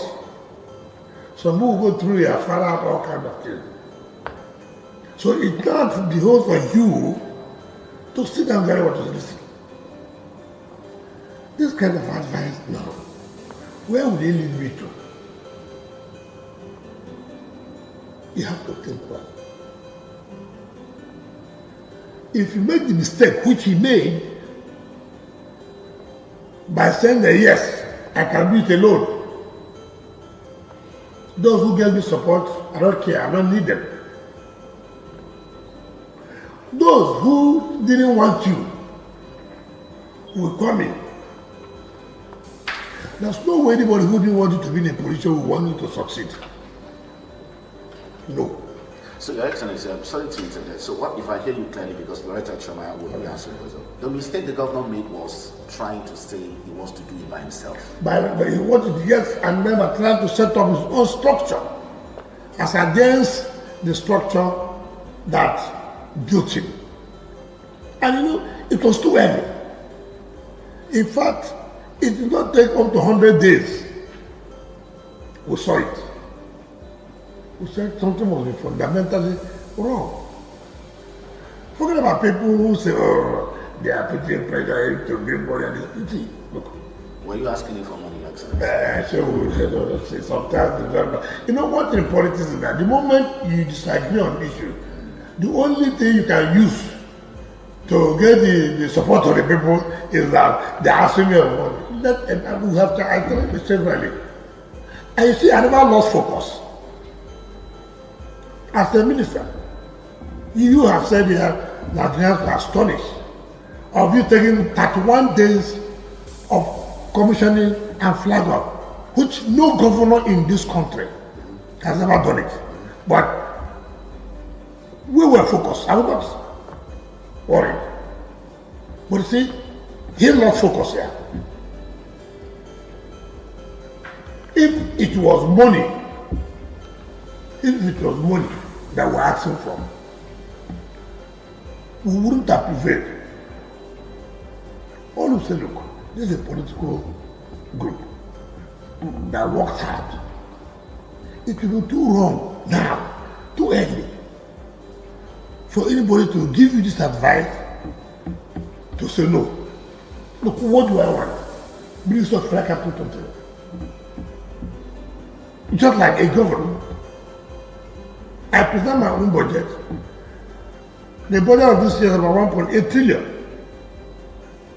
So I don't know what I want. What I wanted is, look, stabilize the place. Move on from where I stopped. I laid a very fantastic foundation. So we'll be able to compete with Lagos. Look, as I go to FCT, what FCT was collecting monthly as IGR was 8 billion naira monthly. But as it wasn't money that caused the problem. But Fubara was not smart. That's what he's saying, right? He's not smart. He just got into office, less than 100 days in office. You have already started showing your hands and the rest of that. So it was easier for Wike to, to upstage him, so to say. And he's proud of that because right now he's speaking from the position of advantage. Okay, he's managed to sustain his political structure, which he believed Fubara wanted to destroy, and we would have been politically destroyed. So now that he is back fully for 2027, this is their position. You remain a member of the People's Democratic Party while serving as a high profile minister in the All Progressive Congress cabinet. And with the 2027 general elections approaching, how long can you practically sustain this while political identity before it becomes an irreconcilable conflict of interest for both parties, considering that you have said that River State will lock down votes for President Bola Tinubu on 2027, and then PDP that you're a member of also pushing Sanjay as a presidential candidate. How are you going to reconcile? Simple. We are going to tell us that we know that Tinubu will win. I will support him. I'm not saying that the PDP has a crisis. You don't expect coming out from that crisis it won't presidency. No. They are rebuilding the party. We are rebuilding the party. I'm a very objective person. Very objective. So it's not your normal placeholder? Not the placeholder for who? Okay. It's running the election. See, let me tell you something. At the party, we must be the candidate. But then if you tell them we win the election, see, we were injured. There was a lot of crisis. And all you need to do is to start putting up from the sub-national before you talk about national. You have to put yourself in how do we win back some national assembly seats? How do we win back some state assembly seats and governorship? And then you plan. You know, the problem we have is that everybody thinks that the moment you have come up for election today, it was win the election. You have to take time to rebuild. The PDP have crisis, and it will take us time to rebuild. But the other thing is that people would say that other parties, NDC is having crisis, APC is having crisis, Labour Party is having crisis, but they are all fielding presidential. They are feeling they are not going to win. You remain a member of. Exactly right. Wike was saying that he is rebuilding PDP. And the PDP is rebuilding, even though they have a presidential candidate, it's not going to win. Tinubu is going to win, so they are going to support Tinubu. And I've actually said that on this platform. Remember when I said they will present one unknown person as PDP candidate with the weakest faction. And then before the election, right, that one is now going to say is endorsing Tinubu. So all PDP people vote for Tinubu. Yeah, that's what will happen. And to him, right, PDP will become a political party that will then contest with APC after Tinubu's tenure.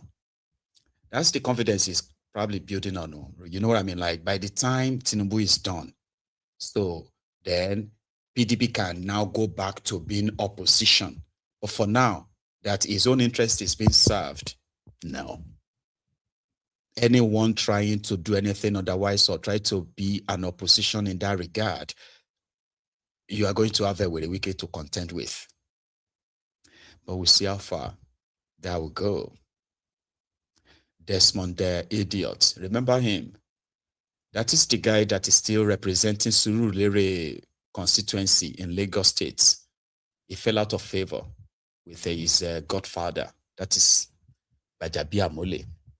the chief of staff to Tinubu, and he's been told, or he's kind of like being kicked out, so he's not going to go back to that status of assembly. And well, fair enough. The guy, even though he still has probably like 8-9 months or so left, even more than that, I think the guy still has like maybe 10 months left or so before he will no longer be a lawmaker. He's back to SRO, what Yoruba call the SRO. He's back to his first loved profession, which is acting. Explain it for Brian. These are Indopu. We are here at Ibrahim Shatter's village. After this is where we are filming, and this is my first time here. I've been seeing it. And Honorable is here. Honorable is there. Honorable is there. We are filming Honorable film, which is the first AI film. We are doing something very new. Something new. You don't know what is coming. What Honorable is doing right now, you don't know what is coming. So look at it. It's coming. Nice one, man. It's very nice.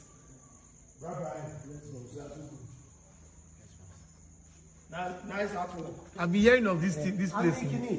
We've invested over. Honorable, come and see this artwork. I don't like that. We've invested over 100 million on. So we are turning this palace to our art gallery, library, Opeyemi art gallery. That's what we're doing now. So what the frame? I mean, but we're only beautiful. Opeyemi, that's the late Lamidi. I'll look at it tomorrow. Okay, we will see. Very, very. It's sort of like a look out of place, you know, but he's just getting back. So, and according to them, he's cooking something. If there's no more, I mean, there's no way forward in politics anymore, the right thing is for you to go back to your work. Isn't that the right thing, by the way? Like, I know some will probably want to laugh at him or laugh him off or love. I mean, that, right? But it's actually a good thing. Okay? If you go into public office and you finish that your tenure and the rest of that, people don't want you anymore, the right thing is for you to go back to your job or business. But mostly in Nigerian politics, they never go back. No, you don't have to go back. You have to plan for your retirement, not just yours. You plan for your own children's retirement, and then your children's children retirement.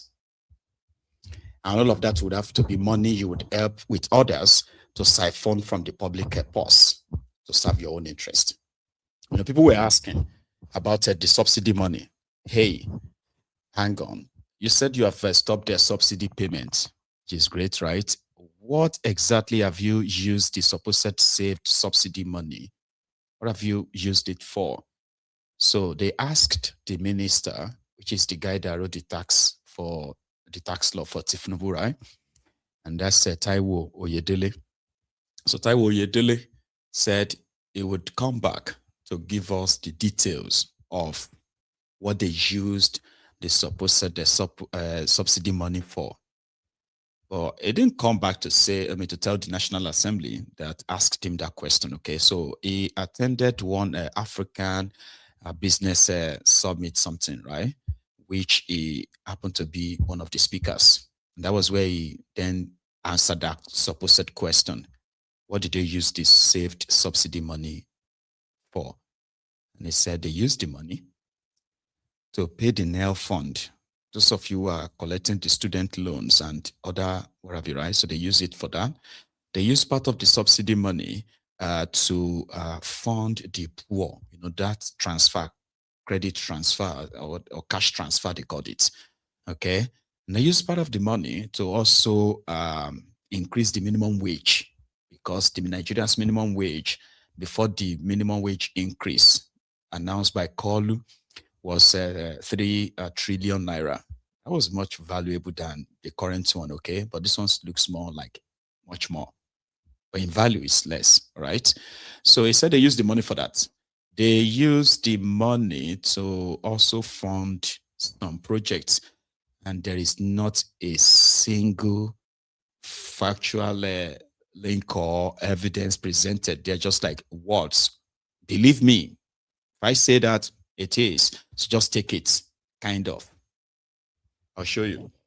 And he's a very good, maybe you should give that to him. It's a good orator that can easily convince you that even though your life is being made a mess of, yeah, you are still all right. You don't know, you're going to be fine. A smooth liar. Let me try and answer some of the questions Indemit posed at me. Yes, you can trust me, I wouldn't forget that. And I like the way you put it.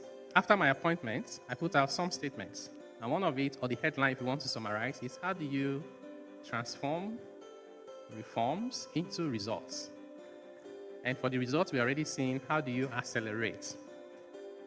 So the first thing I pick from your questions is how do we complement the excellent work of the monetary authorities?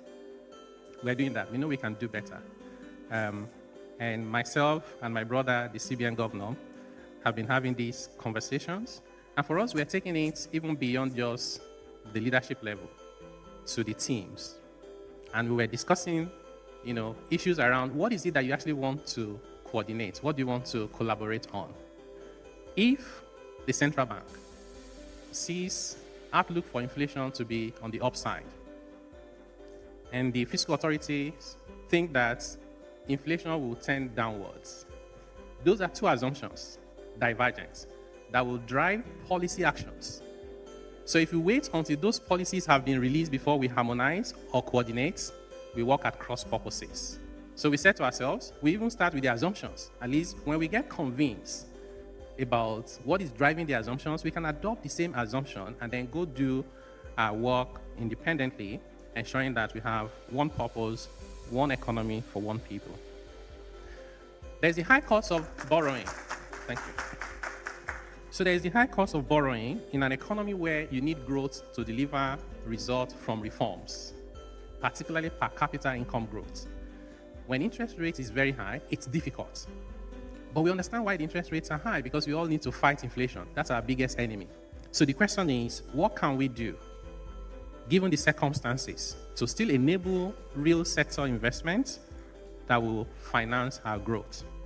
So within the Ministry of Finance, we're working on a framework on how to bring down the cost of capital without introducing subsidies, because we believe we can complement the work of the monetary authorities and bring down cost of capital. There was a question about the subsidy savings. Where has it gone to?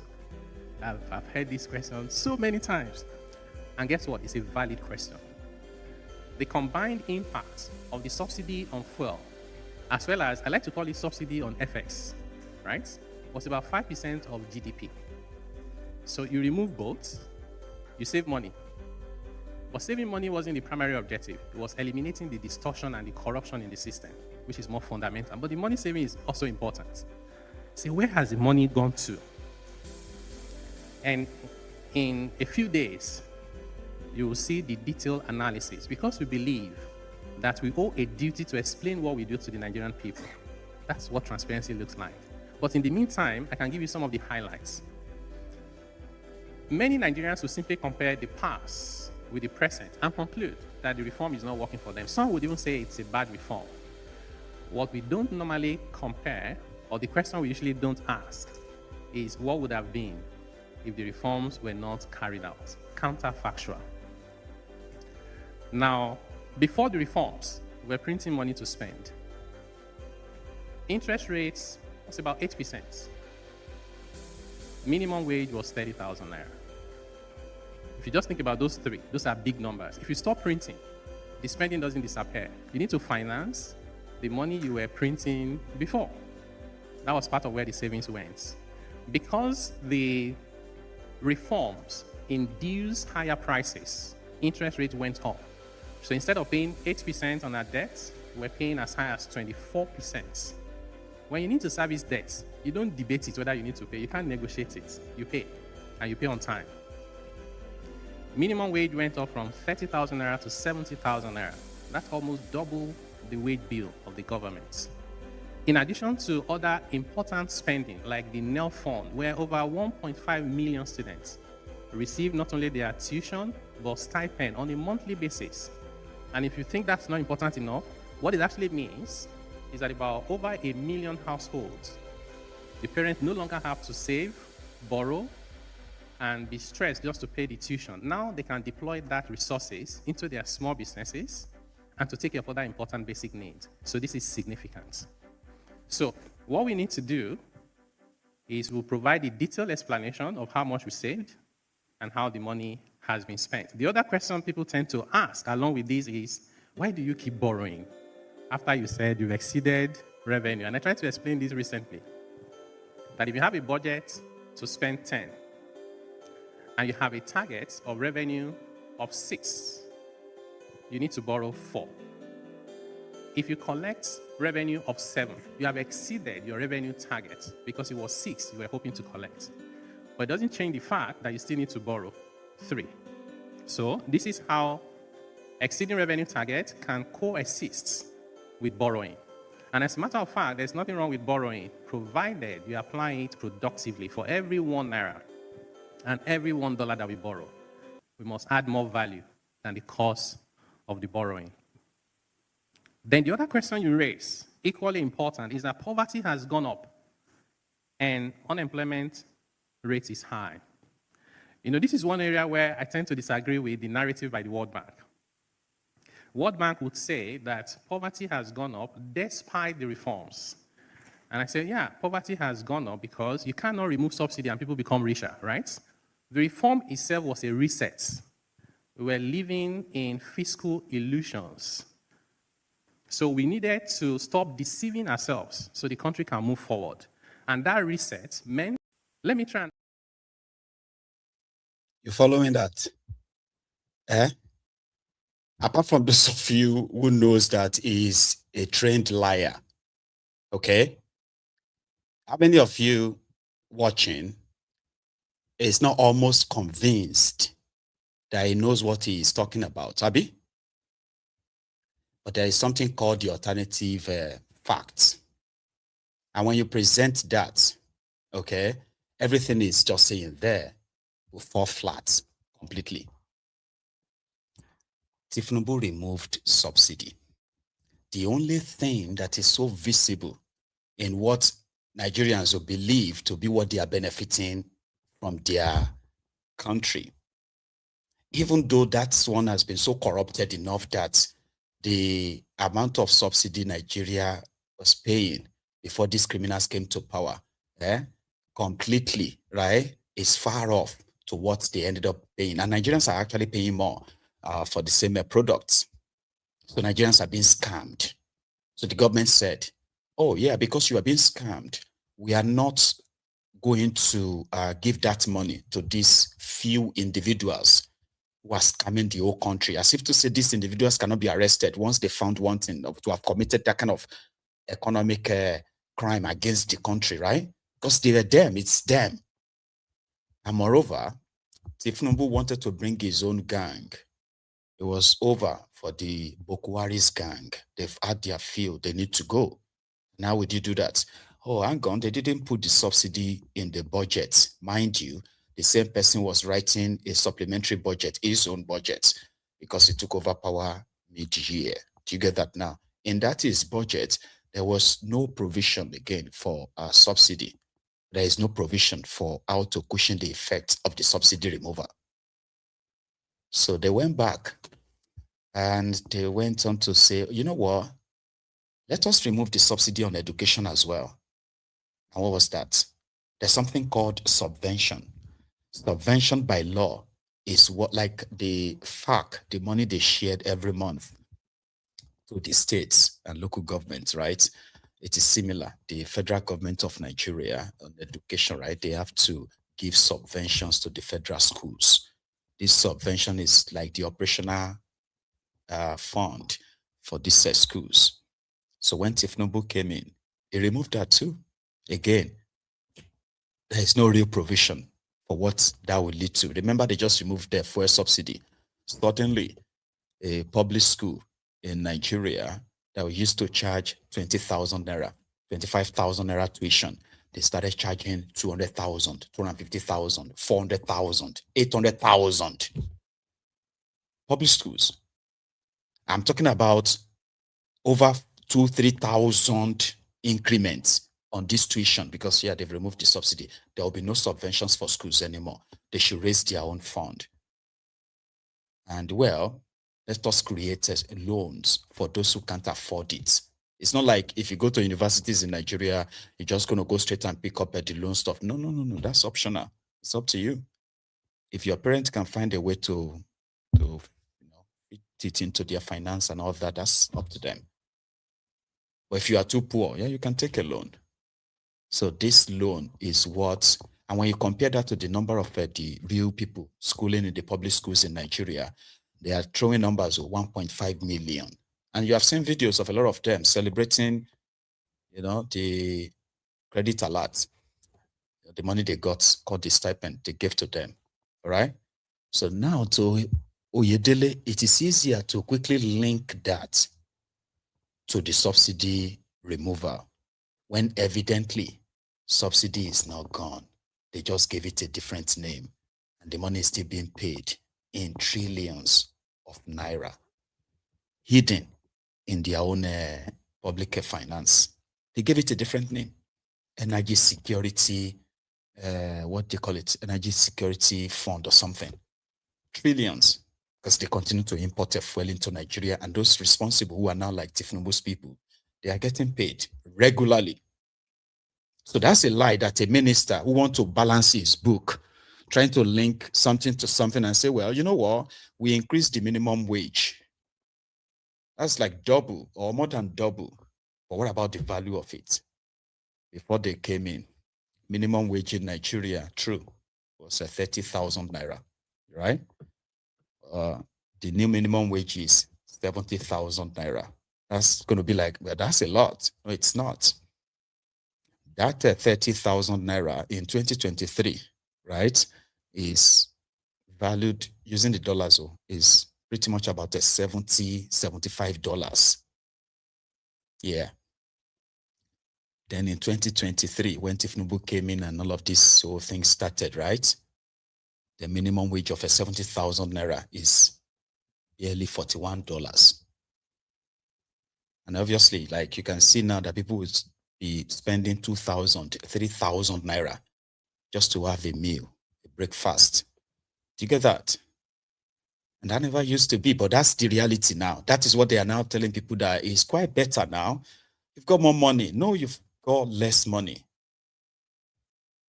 And of course, yeah, they negotiated for more loans. Baba, Buhari took a total of 75 billion naira loans, okay, which also includes the $50 billion, the 27 trillion naira he printed, ways and means, that they shared during the COVID and all that, right? 75 trillion naira debt. Tinubu came in, and within 3 years, his regime has already accumulated over 85 trillion naira. That's the official one, no? Because Nigeria's debt has now jumped from 85 trillion in 2023, officially, even though it was more. So officially, it has now jumped to over 240 trillion naira. But they are not making that one official. So they are saying that Nigeria's debt is about 170 trillion naira. And all they can show you is that they gave some students money. They increased your minimum wage, and the states are getting more money. What about that taxation too? I mean, talking about meeting their revenue target. Remember that part? Mr. Minister, meeting your revenue target, you plan to generate 6 naira. And then you also plan to borrow 4 naira, right? Then you generated 7 naira. So you now have to borrow 3 naira. Do you not know that 3 naira you are borrowing from, to fund your budget, 3 naira to be borrowed, right? Against your own revenue. It's pretty much like you already funding your budget with, you are funding about 30% of your budget with borrowed money. But you still think you are doing well. The reform is coming, but the economy is better, even on paper. See, I want you to hear the rest. It speaks smoothly, gently, and sometimes want to convince you with their lies. that income levels in real terms will fall, and that would increase poverty. But the good news is that the numbers for 2025 in dollar terms, real per capita income growth was nearly 10%. That makes Nigeria one of the fastest countries in lifting people out of poverty. We intend to sustain that.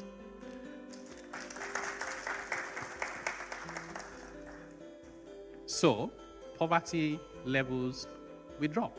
We have said to ourselves that we want to measure our growth, not just in terms of real GDP, but also in terms of shared prosperity. And we develop a framework. We'd like anyone to give us better ideas, because we're always open to ideas.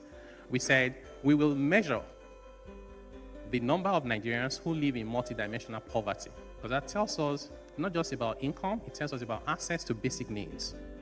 Number two, we will measure the increase in per capita real income growth. Number three, we will measure the inequality by Gini coefficient. The combined measurement of those three metrics will tell us whether our growth is inclusive, whether we are lifting people out of poverty, or whether this is prosperity for just a few. Our intention is to make it prosperity for all Nigerians. Unemployment rate officially is about 5%, but we say to ourselves, you need to interpret data correctly so you can make the right policy decisions. If you have unemployment rate at 5% and you have poverty at close to 70%, then it doesn't add up. It means you have a lot of working poor. So you don't just need to create jobs, you create decent jobs. What the data we have seen is telling us is that the place where we have most of our people, over 80% of Nigerians, work in agri sector, they work in retail services. The growth in those places where most of our people work is too slow, barely keeping up with population increase. So our focus now is how can you accelerate growth where you have most of your people in employment so that they can also be productivity growth as well. And the last thing, okay, so second to the last, the other question you ask is about trade and industrial policy. We recognize that without enabling trade, whether be it within Nigeria, within the whole sermon, because you all know everything right here is to convince you that your life is better under Kolu. And if yours is yet to be better off, just try not to die, okay? If you stay alive, maybe you are going to reap the result of the reform before 2031. That's their plan. And I remember those who indeed said the same thing about Bokuwari. Some of them are still alive today. And right now they are also repeating, they are now working for Kolu. You get that now? So I wish us all the best. So thank you for your time tonight. I wanted to say three things at a time. So I want to say thank you to you for your time tonight. The other part I want to share with us is just going to be brief. A lot of you have seen it. And that's the INEC. Yeah, they've released the credentials of all the presidential candidates, about 10 of them, right? And the ones that seems to attract a lot of reactions is that of Obi and Atiku and then Tinubu. For example, right now Tinubu refused to add his primary, his secondary education details. Right now it's just put like 0000000 year 0000 in a way, and then added this BSc, okay, from Chicago State University, the same one, right? And also, hang on, let me see if I can take this off the screen so you can see it better. Sorry, give me a sec. Right, so yeah, it's Chicago State University certificate. So you no longer claim to have attended the government college, Lagos, or Aroloya Primary School in Lagos, and all that. So we don't have that anymore. And also, if you notice on the left flank, right, you will see that Tinubu did not fill his own INEC forms. And that is what they call their own smart ways of doing it, okay? For you to understand, right? When Tinubu, in case if you have not noticed, And I think it's one way they set aside in order to tackle any form of legal backlashes, so to say. And that is, when Tinubu wanted to pick up APC presidential form, he didn't go himself. He sent Babashir Lawal. Babashir Lawal led others to go and purchase the form for Kolu, and they gave the form to his personal secretary, so to say. All right, that's what is his name again? You see, Muri Okunla. Okay, so Muri Okunla is the one that filled up these INEC forms now. Okay, so when they purchased the form for Kolu, they gave it to Adeleke, the guy representing a part of Lagos, the guy from Kogi.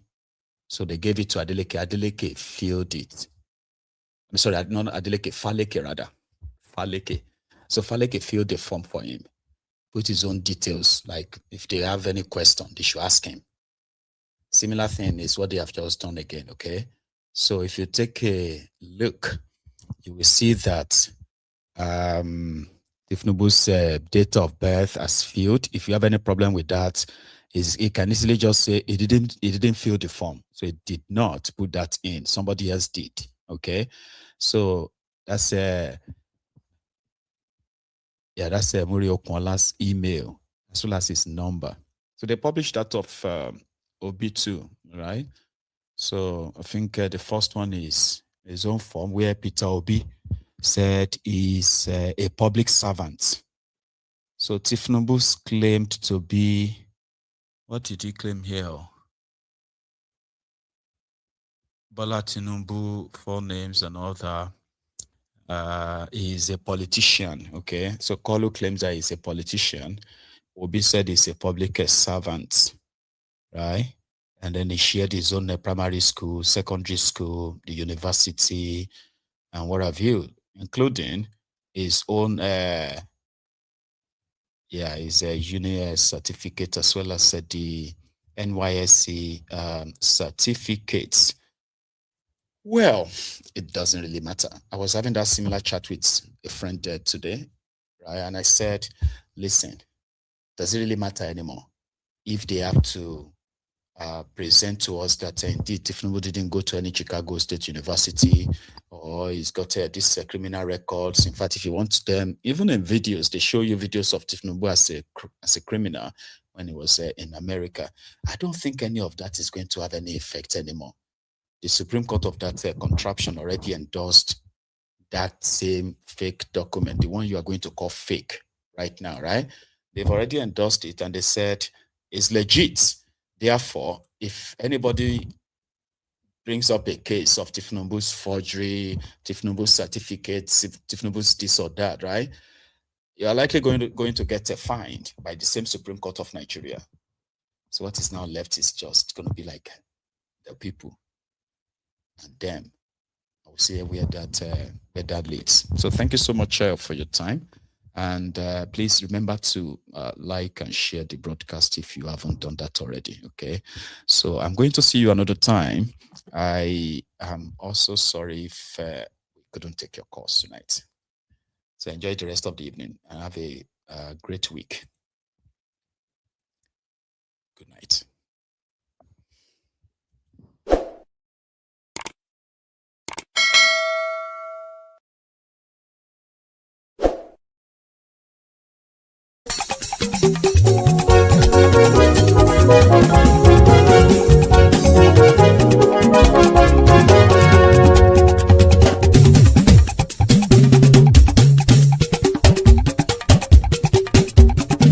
Maiyegun làwa mọ̀ làmọ̀ tó dòdòdò.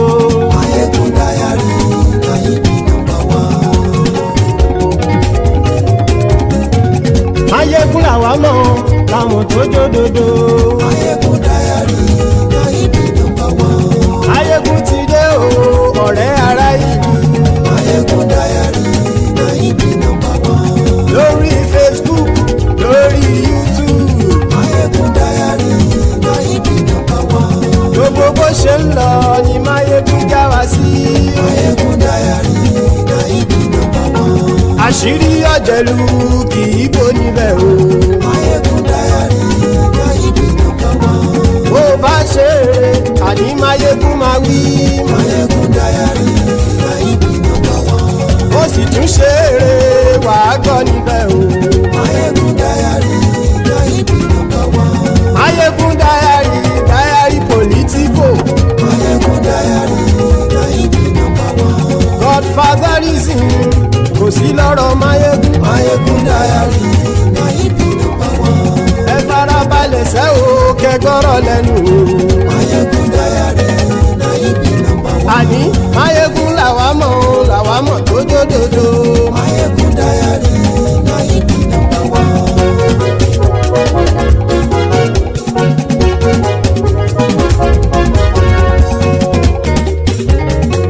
Àní ẹ̀sùn ràkì.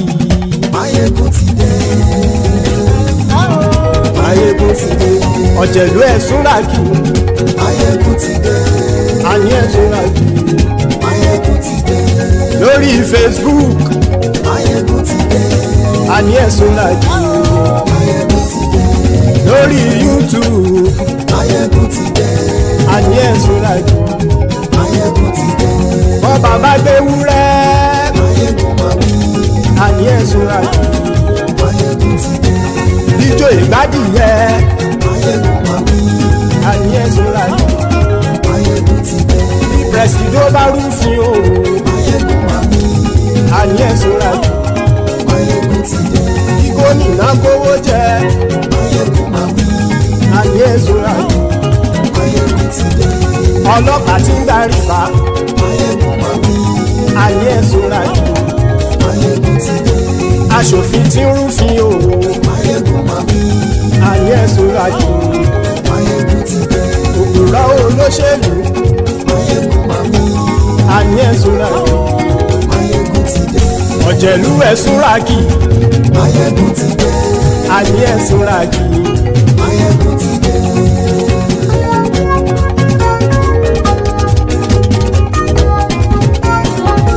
Maiyegun ti dé. Gbogbo ọ̀jẹ̀lú ẹ̀sùn ràkì. Maiyegun ti dé. Gbogbo ọ̀jẹ̀lú ẹ̀sùn ràkì. Ṣùgbọ́n ní bá ti ṣe èyí tó yẹ kí wọ́n ṣe, ọmọ bá dèrò ní fi wọ́n níran o. Maiyegun ti dé. Gbogbo ọ̀jẹ̀lú ẹ̀sùn ràkì. Maiyegun ti dé. Gbogbo ọ̀jẹ̀lú ẹ̀sùn ràkì. Ṣùgbọ́n ní bá ti ṣe yìí tó yẹ kí wọ́n ṣe, ọmọ bá dẹ́rọ̀ ò ní fi wọ́n níran. Wọ́n fowó bẹ́ẹ̀ o. Maiyegun ó sọ pé wọ́n ò bẹ́ẹ̀. Wọ́n fowó bẹ́ẹ̀. Maiyegun ó sọ pé wọ́n ò bẹ́ẹ̀. Oníkan ṣáàtì ṣe èyí tó yẹ kí wọ́n ṣe fáwọn ará ìlú tó gbé wọn débẹ̀ o. Maiyegun ti dé. Gbogbo ọ̀jẹ̀lú ẹ̀sùn ràkì. Maiyegun ti dé. Gbogbo ọ̀jẹ̀lú ẹ̀sùn ràkì. Ṣùgbọ́n ní bá ti ṣe yìí tó yẹ kí wọ́n ṣe, ọmọ bá dẹ́rọ̀ ò ní fi wọ́n níran. Kì máa yí ṣe eré, ọ̀rọ̀ yìí kì í ṣe ẹ̀fẹ̀. Kì máa yí ṣe eré, ọ̀rọ̀ yìí kì í ṣe ẹ̀fẹ̀. Ẹni bá ti lè lẹ́bọ̀ lẹ́rù o, ọmọ bá dèrò kàṣà ìtú wọn síta. Maiyegun ti dé. Gbogbo ọ̀jẹ̀lú ẹ̀sùn ràkì. Maiyegun ti dé. Gbogbo ọ̀jẹ̀lú ẹ̀sùn ràkì. Ṣùgbọ́n ní bá ti ṣe yìí tó yẹ kí wọ́n ṣe, ọmọ bá dẹ́rọ̀ ò ní fi wọ́n níran. Tẹnitẹni ọmọ Maiyegun ọ̀rẹ́ ara ìlú mọ̀mọ́ ni. Mo fọlọ́run ṣọ́ ẹ̀ bá kìlẹ́bù. Lóòótọ́ olódodo ìlú ọ̀tá ìlú mọ̀mọ́ ni. Ìwọ ṣá máa ń ṣọ́ra kò sì mọ́ bẹ̀rù. Bọ́tà ń lè rí bóníṣègùn lé káwọn mọ̀mọ́ fi ṣera wọn ni ó ti dẹrùn tí wọn ò gbọ́dọ̀ sì mọ́bẹ̀. Èèpo ọ̀gọ̀ lọmọ bá dérò tàjẹ́ ò gbọ́dọ̀ jẹ́. Ó ti dọba lórí àbínú ẹni kò sì mọ́ fòyà. Àìsíwọ̀lú ní ẹnìkẹ́ ìgbódì ẹyin lábàrá o. Ó kó ẹni tó bá dán o àkàmù. Maiyegun ti dé gbogbo ọ̀jẹ̀lú ẹ̀ túnra kì. Maiyegun ti dé gbogbo ọ̀jẹ̀lú ẹ̀ túnra kì o. Ẹ̀yin bá ti ṣe èyí tó yẹ kí wọ́n ṣe ọmọ bá dèrò òní fi wọ́n níran o. Maiyegun ti dé gbogbo ọ̀jẹ̀lú ẹ̀ túnra kì. Maiyegun ti dé gbogbo ọ̀jẹ̀lú ẹ̀ túnra kì. Ṣùgbọ́n ní bá ti ṣe yìí tó yẹ kí wọ́n ṣe ọmọ bá dẹ̀rọ̀ òní fi wọ́n níran.